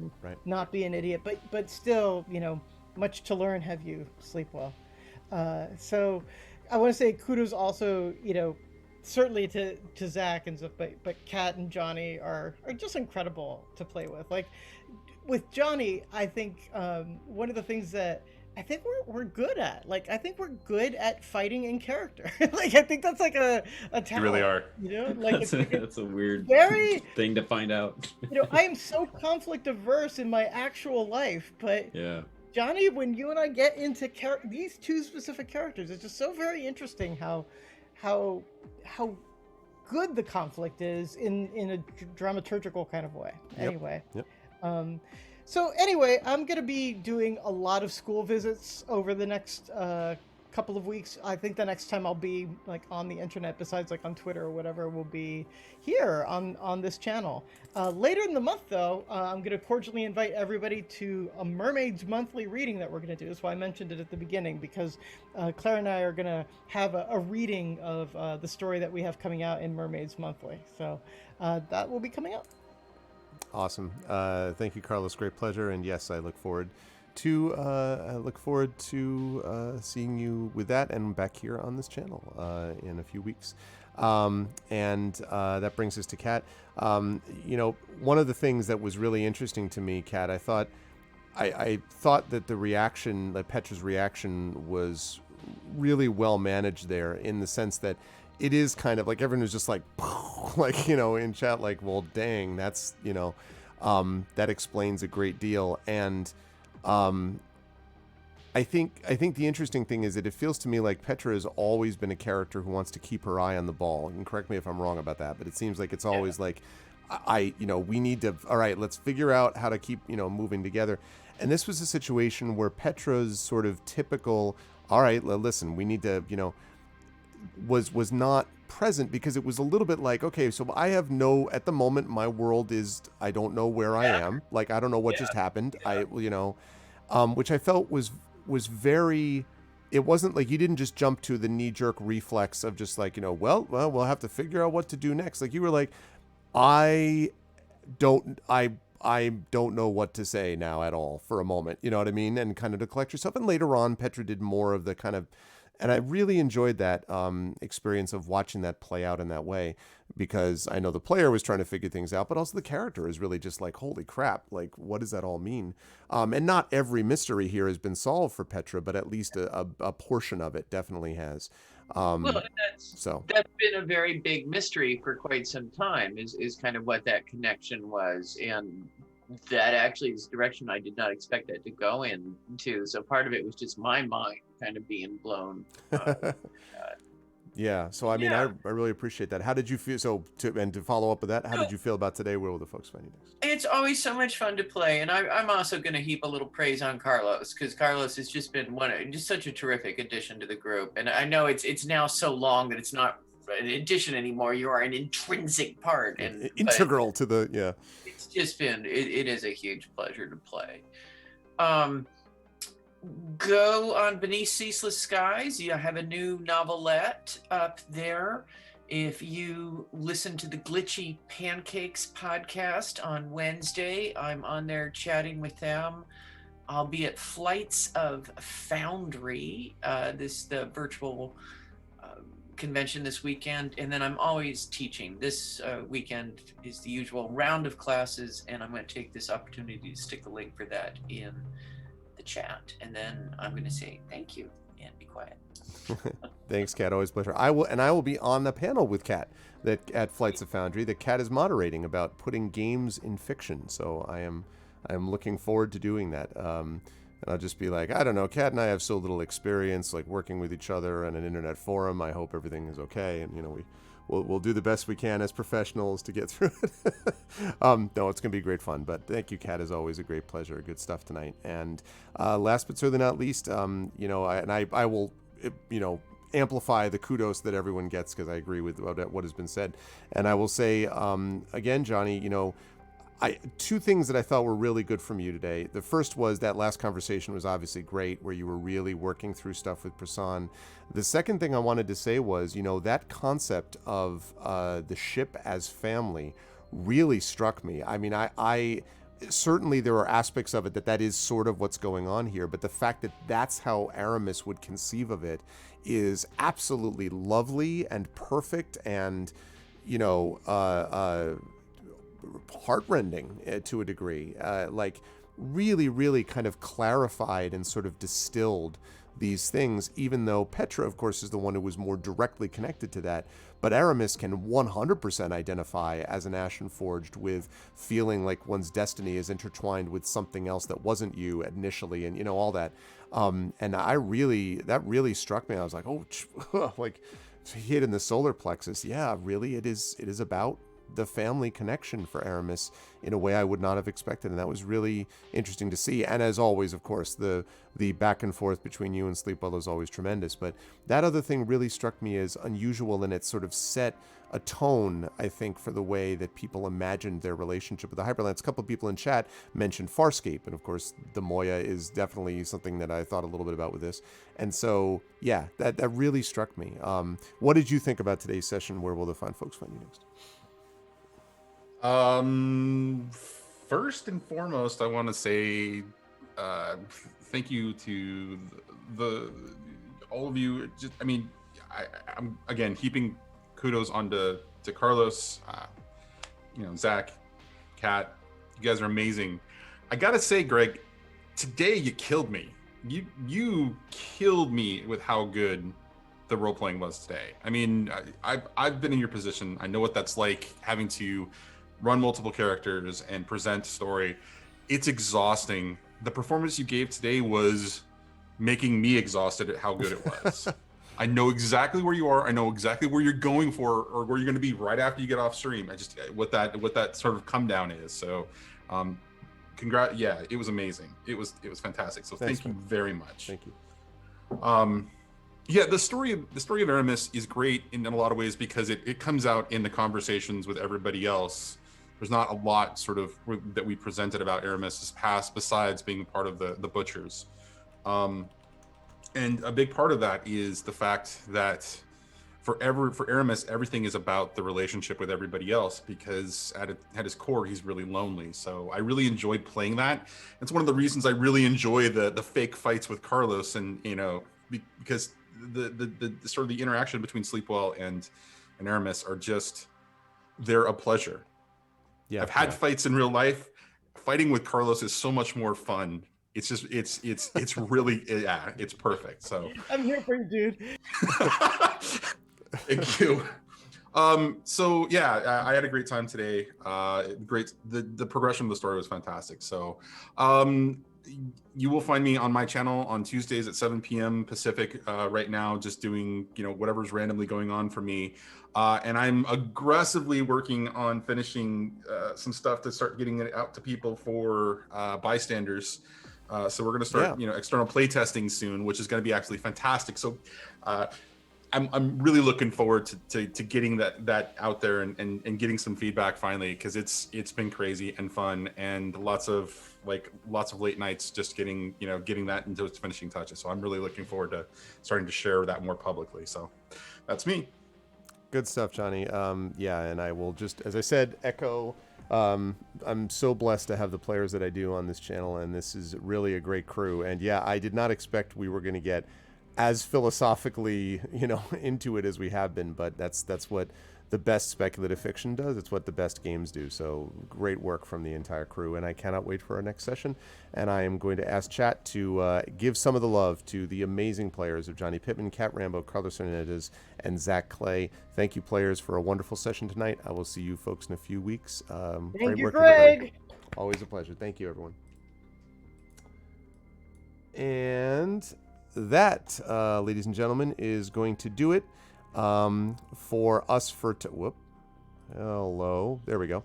It's going to do it for us. Man, that was great. I mean, and I appreciated what Johnny said in the sense of it is tiring in a good way, right? I mean, not all role play is like that. I mean, if every session was just like rip your heart out, and at a certain point you just be like, yo, I can't, I just but it was great. I really enjoy that. And I think one of the things I want to point out, I didn't want to keep the players for this, but there is, I think that gaming gets us, I think the best art gets us, all art searches for truth. And I think the best art gets us to the truth.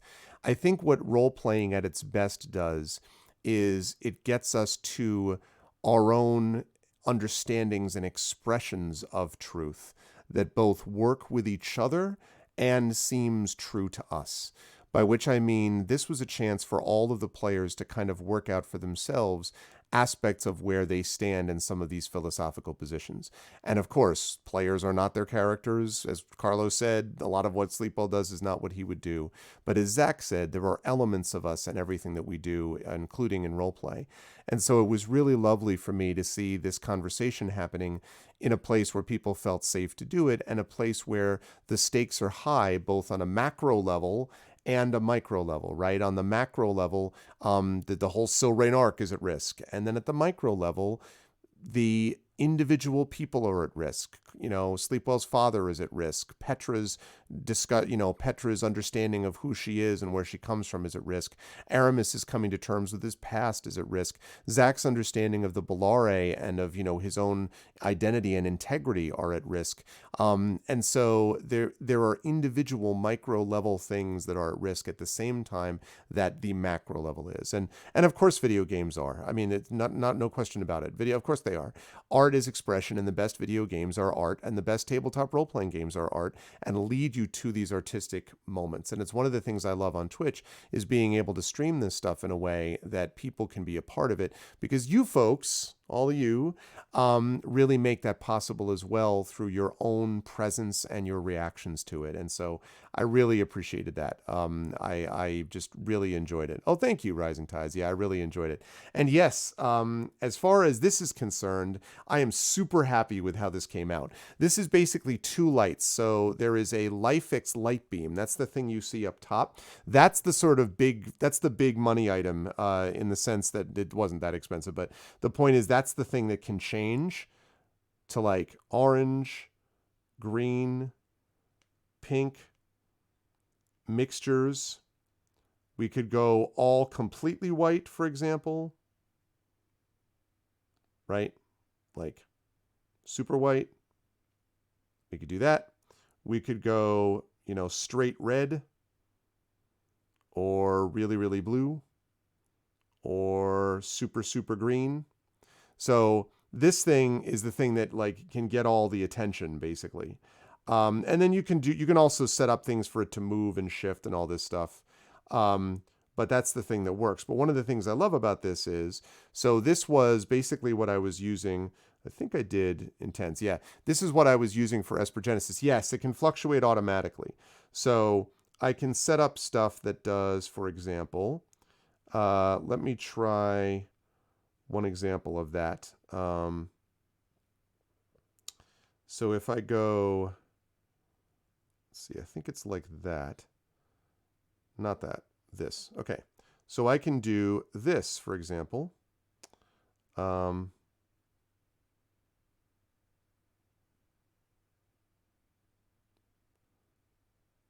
So you will see that it's actually shifting.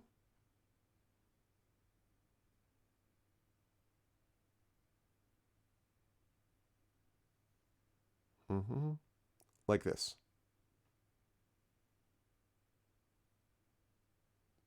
There we go. I can make that faster.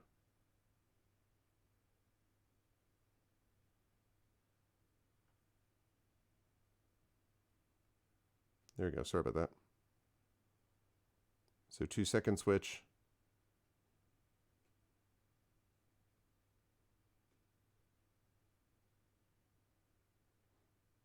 Oh, wait, I'm sorry. That only does that once. I was like, why is it not doing more? And then I realized it did it, and it's done. Sorry. So this is what we needed to do. My bad. Let me try that again. So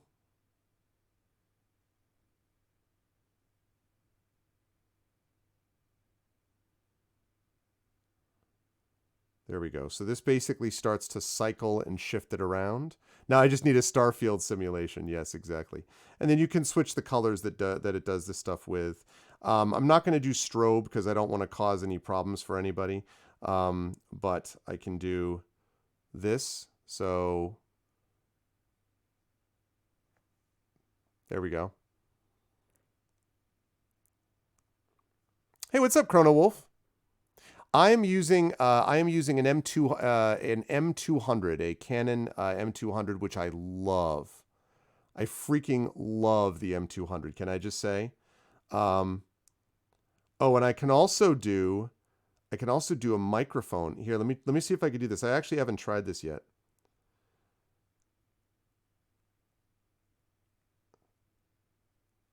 All right, let's see if this works.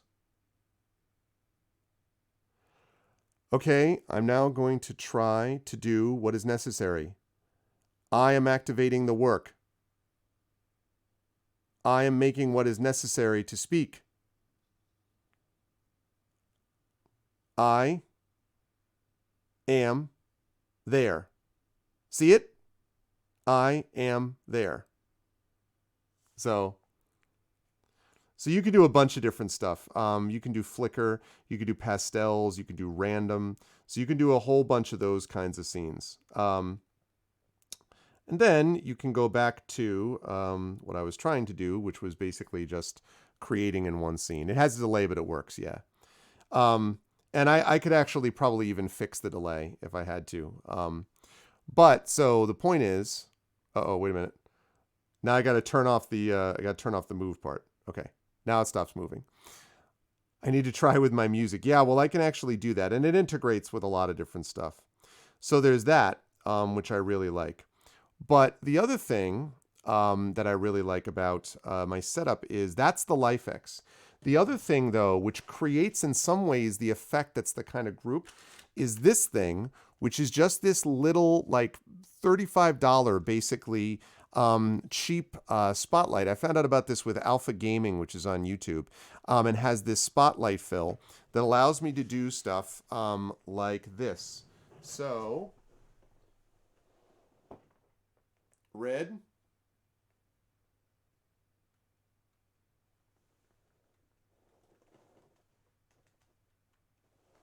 There we go. Green.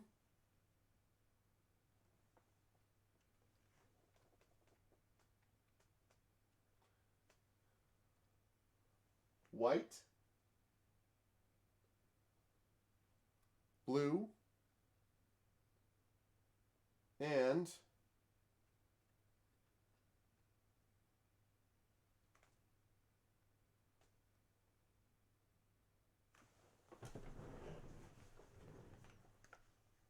so I can do stuff like that also. And the thing about that that's cool is that, so you pick up a little bit of some of the kind of flicker as it's sort of transitioning. You can see a little bit of that because of the darkness, but especially if I turn this off, right? Because I have white walls in the back, the white walls, this reflects off the white walls. And so you basically get this experience where the whole back of the streaming space basically has got that light. And so as long as I tie it in with a LifeX beam and I have them doing the same kind of thing, you can get a pretty sweet effect, I think. Like that, and that's where we get this going. So, and then there was one other thing I was going to mention, which is, oh, yeah, and you mentioned Pasha. So my setup for Pasha...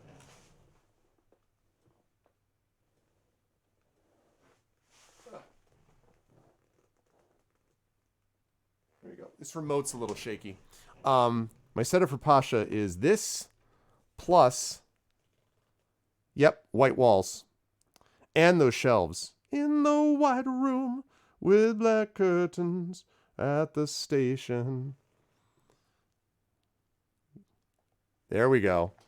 So we're going to be looking at, it's going to be Palace the Red Pasha is a much different effect, right? So we're going to be looking at something like this. And I could even dial back a little bit of the light if I turn that off completely.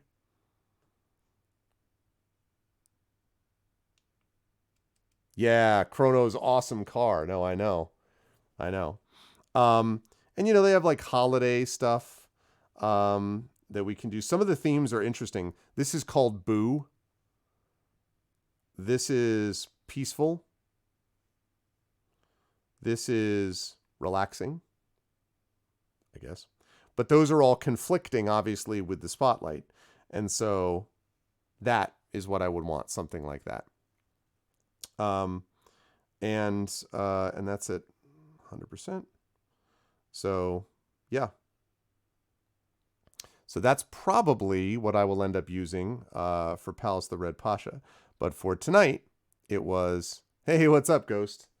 It was this combined with that.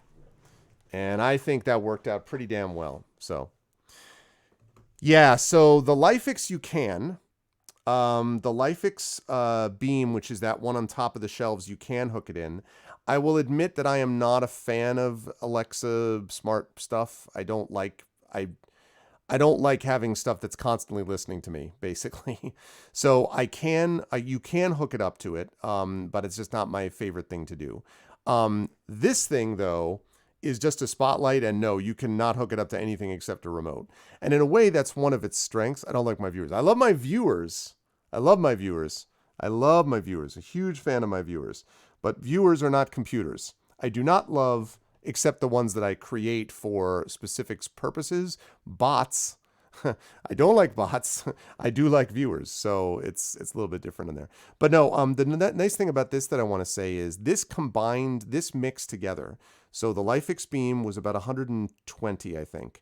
And literally that thing, by the way, is 6 different beams. I'm not going to show it to you because it's a little finicky to set up. But 6 beams are magnetically connected to each other, and they have those little command adhesive strips. So I could actually run it along the wall, and there's a corner piece, so you could go 3 across and 3 down.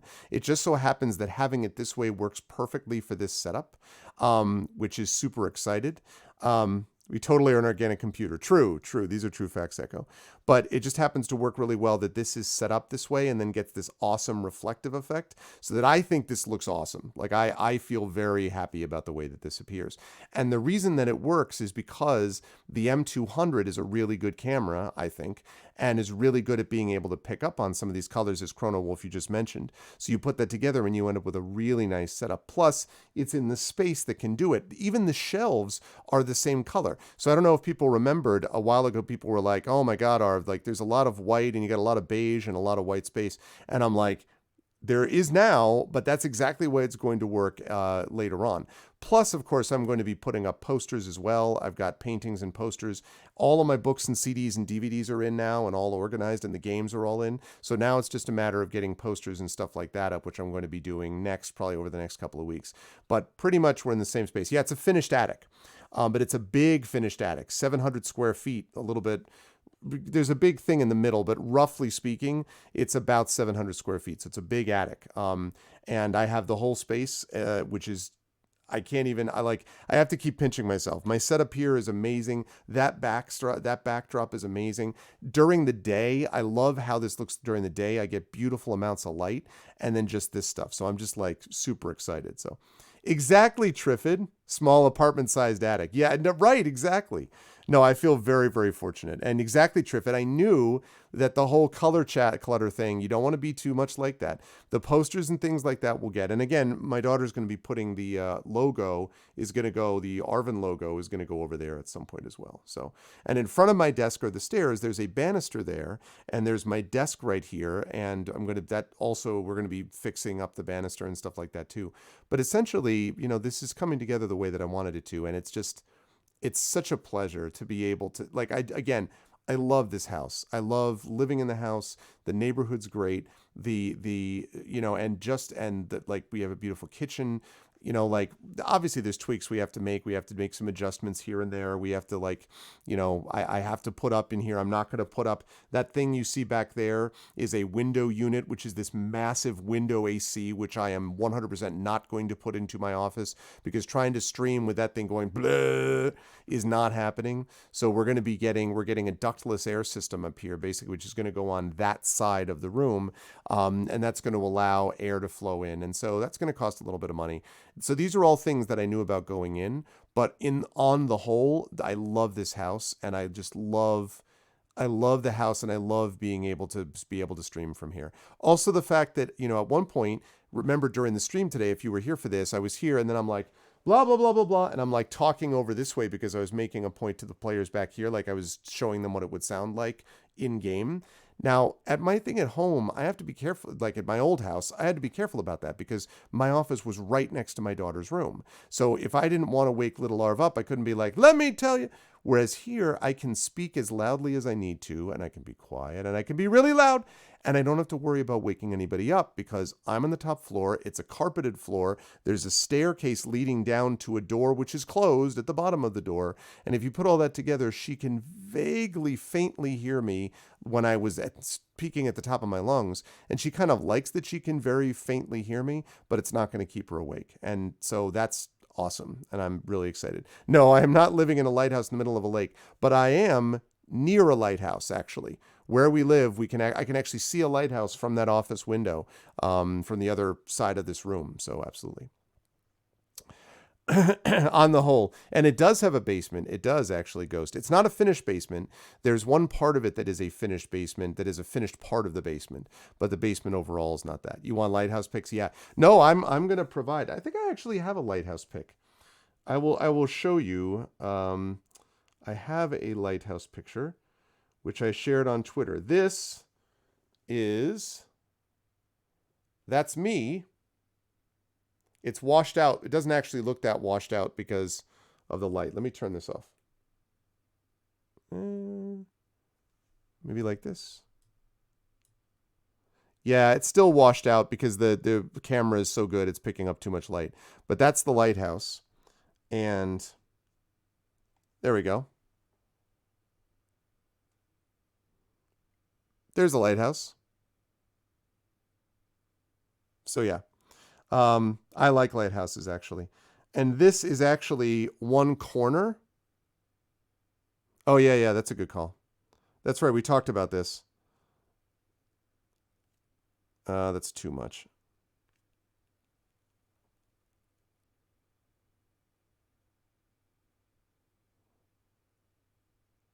Come on, camera. There we go.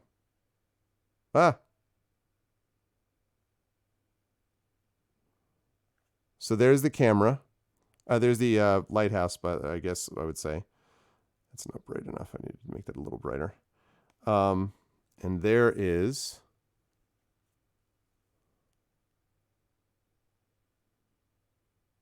There we go.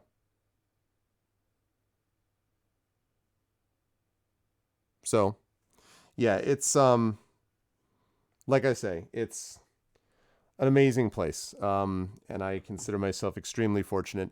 And it means that I'm going to be able to do other stuff, like recording like videos directly for the YouTube. I probably will be able to do a little bit of that. Obviously I have a lot of writing I have to get done.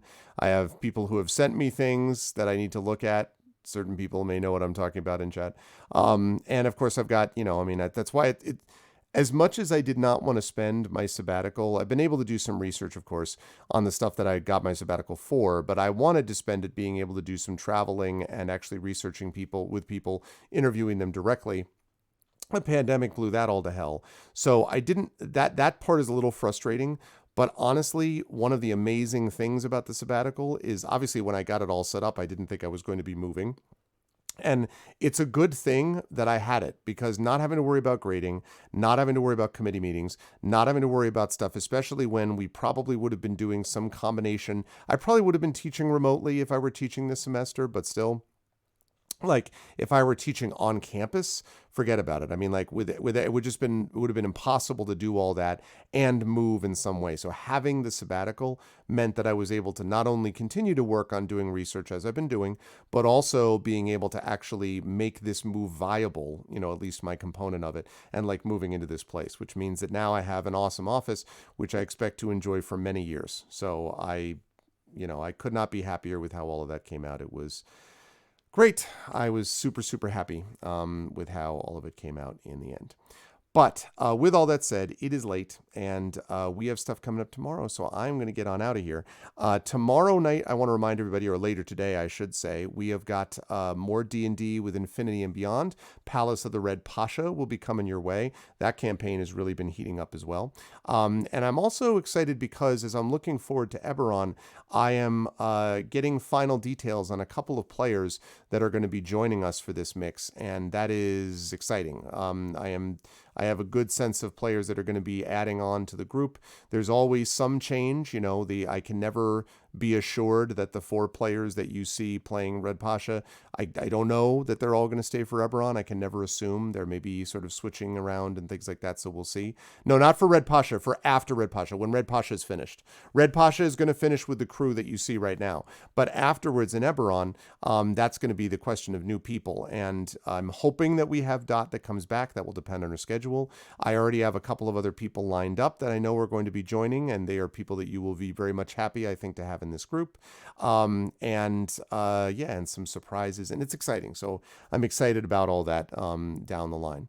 Otherwise, schedule-wise, I do want to mention that we've got this weekend Palace of the Red Pasha, and then on Sunday, we have got the inimitable Brandon O'Brien, co-host of Speculate, along with myself and Mike Underwood, is going to be doing our Speculate Twitch joint event of Case of the Cindered Seal as Blades in the Dark continues. That's going to be happening on Sunday, and that's very exciting.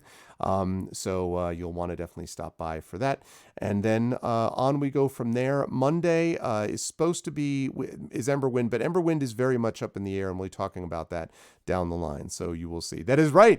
Brandon O'Brien is you. Well, now Rising Tides, you've outed yourself. So now we all know. Now the deep, dark secret is known. Now we know for sure. But anyway, that is Brandon O'Brien, who's awesome and amazing. And Brandon O'Brien is going to be bringing you Case of the Cindered Seal on Sundays, as Brandon O'Brien Sundays continue. Then on Monday, again, Emberwind is off for now, and we'll talk a little bit about sort of future plans in that space. And then we have, of course, Tuesday. We have got, I believe, the Gamebook illustration stream with Terry Toons with her new drawing setup is happening. And then I'm going to be playing more of Neverwinter Nights 2 Complete on Pen and Pixels and GOG. So that's what we've got going up over the next few days. So it's going to be awesome. Cast spoilers and NDA when you get convicted for overlay work. I don't know what you're talking about, Shadowed. In no way have I ever turned to you in the past 2 months for overlay issues. I don't know what you're talking about. I think you're just assuming things that are not in evidence, and I don't even know what to say. Yes, Shadowed will absolutely have that going on. So anyway, but as I said, yeah, there are no issues. No issues ever. Things can always pop up. We try to keep them to a minimum, though. Anyway, that is going to do it for me for tonight. I hope you folks enjoyed yourself, and if so, I hope you will follow the channel. I hope you will check out the YouTube with !ArvTube. Thank you for all those who have subscribed over there. Please continue to do that. I'm trying to build up the subscription numbers over there, so please continue to do that because it really does make a big difference, and it will help monetize the channel and do other things that we're looking to do. So please subscribe to us over there if you can. !ArvCord is the Discord channel where you can hang out with the Arvanauts in between streams. Please join up over there as well. !Arv tweets is my Twitter. Please follow me over there. That is always appreciated because I always tweet when I'm going live, and also other things about gaming and streaming and teaching and writing, of course, and music and family, and even a little bit of politics and sports thrown in there as well. And of course, the website for all this is arvanelleron.com. On the financial side, !Arv Shop is the merchandise area for Adventures in Middle-earth, Infinity and Beyond, and soon I help Esper Genesis as well. That shop is going through a bit of an overhaul, but again, you could still support us over there, and when it gets an overhaul, you'll still be able to get merchandise, but it's going to be done in a slightly different way, but you'll see when we actually get there. In the meantime, you can still get swag from there and still support us, so please consider doing that. !Arvtreon is that Patreon, which is sitting right now at 22 patrons, 201 per month. We're back over 200, which is great. We want to continue to push that up because the further up that we go, the more that we can do, the more it's possible for me to get things like a new lighting setup and to get this awesome camera and stuff that I hope improves the quality of the stream as a whole. All that is possible. I was even able to get this awesome new foam windscreen so that I don't have to fight with the thing. I've improved every time. I used to have this big circular pop filter, and then I got rid of that, and I got this thing which fit around the mic, which was better, but I was always having to fight with the little bands that were falling off, and now I just have this massive, basically foam thing that just fits on the bottom of the mic and does exactly what I want. So all of those things, I've improved, those qualities of audio and stuff. And also the little bass that I got for this boom arm means that I don't have to fight the microphone boom arm all the time.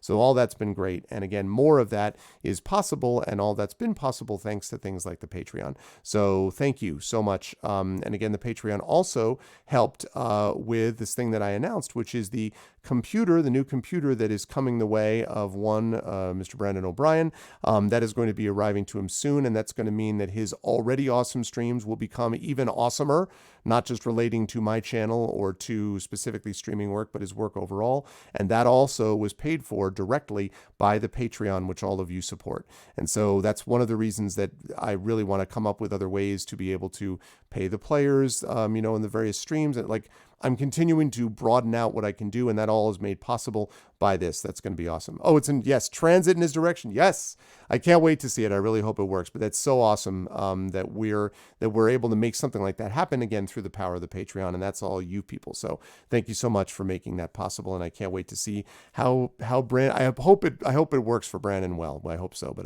I suspect that it will. So hopefully that will be the case. Anyway, that is what's going on with that. Then finally we have, and of course you get individual inspirations for the players. You get ways to support the players. You also get ways to support yourself. Copies of one of my band's albums. You get a professional writing critique or an epic poem written about you or a character background, depending on the level that we have. I circuitously fund myself. It's sort of true, Shadow. Oh my God. It's sort of true. I didn't mean it that way. It's like our own individual pyramid scheme. It's our own self-enclosed pyramid scheme, which doesn't apply to anything but ourselves, apparently.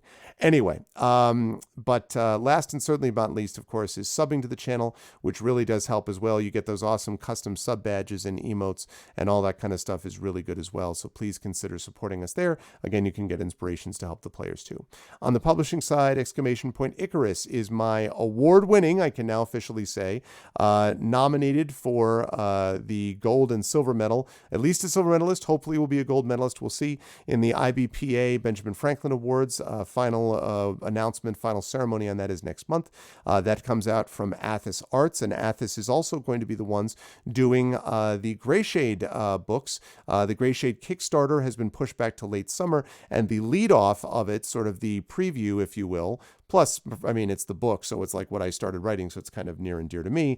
That is going to be the Greyshade book, which is the first book of the Grey Assassin trilogy, which will be published by Athos Arts and supported by Clarion Game Studios, and that is going to be coming out soon. We'll have an official date for you soon. It'll come out before the Kickstarter, and then the Kickstarter with everything else will happen at the end of the month. So that is through Athos Arts, which is really exciting, and you'll definitely want to check out both of those things, both Icarus and Greyshade. It sounds too shady for me. Yes, exactly. And then last but certainly not least, of course, we have Exclamation Point Library, which is Tales and Tomes from the Forbidden Library, my 5e adventure and sourcebook from the sponsors for this very game, Esper Genesis, you just watched tonight. And that, of course, is Tales and Tomes from the Forbidden Library, as I said, by Alligator Alley Entertainment. Coming out in physical as soon as it gets off the damn U.S. Customs dock, but already available in digital via Drive-Thru RPG.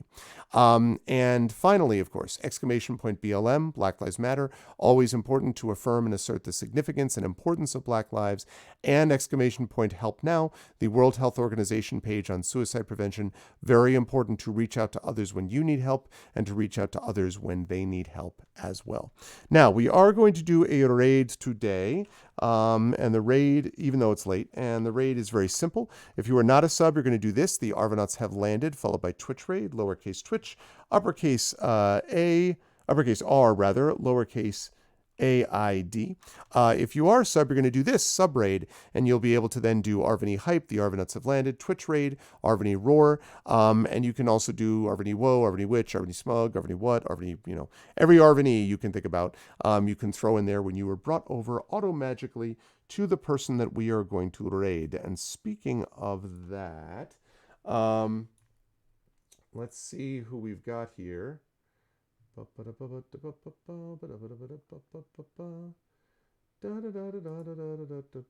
I see. Let me make sure this person is... Yay! Okay, good. Right. I know who we're going to raid. So great. That's going to be awesome. So stick around and be part of that raid. And otherwise, I'm going to see you folks on Saturday at 7 p.m. for D&D with IMP Palace of the Red Pasha. Thank you to my wonderful viewers tonight. Thank you to my wonderful mods, Dragon Spear, Rock God, Shadow Mage, Triffany Mats, and of course, the Rising Tides, best in the business. Thank you to my subs. Thank you to Dragon Spear, Rock God, Shadow Mage, Triffany Mats, Echo, Commander Dunsel, Crit Twitch, Mrs. Dunsel, and Video Store Cowboy. Thanks as well to my Patreon supporters in that group, Dragon Spear and many others who support me on that Patreon. Thank you, because that really does make a difference. Thank you to my wonderful viewers, to Aiton. Thank you to Bing Cortana, which I think is a bot. Thank you to Coven of Lenara, who should be listed as a mod. I don't know why he's not.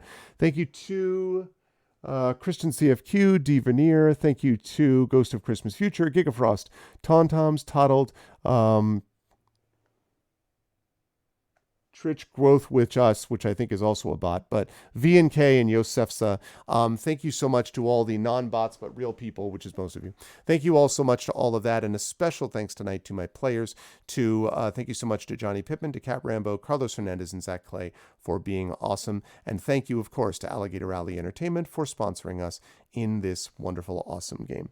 That is going to do it for me. Thanks, everyone. Much love to you all, and I will see you folks Saturday night for D&D with INB, Palace of the Red Pasha.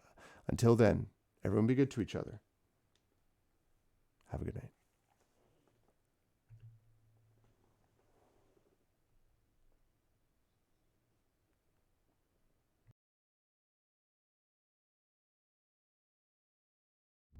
When I was a child, I talked like a child.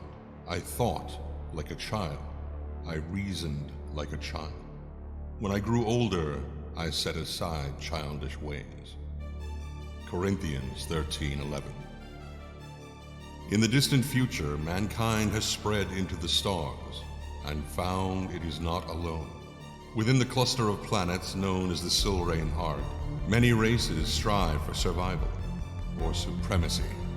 But throughout this array of planets, societies, and cultures, each has one thing in common: the Crucibles.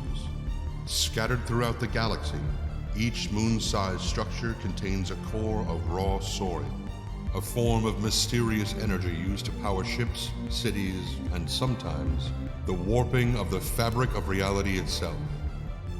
Beings who can do this have been given a name: Espers. The power of God has been granted to God's children. It is a time of terror. It is a time of wonder. It is the time of Esper Genesis.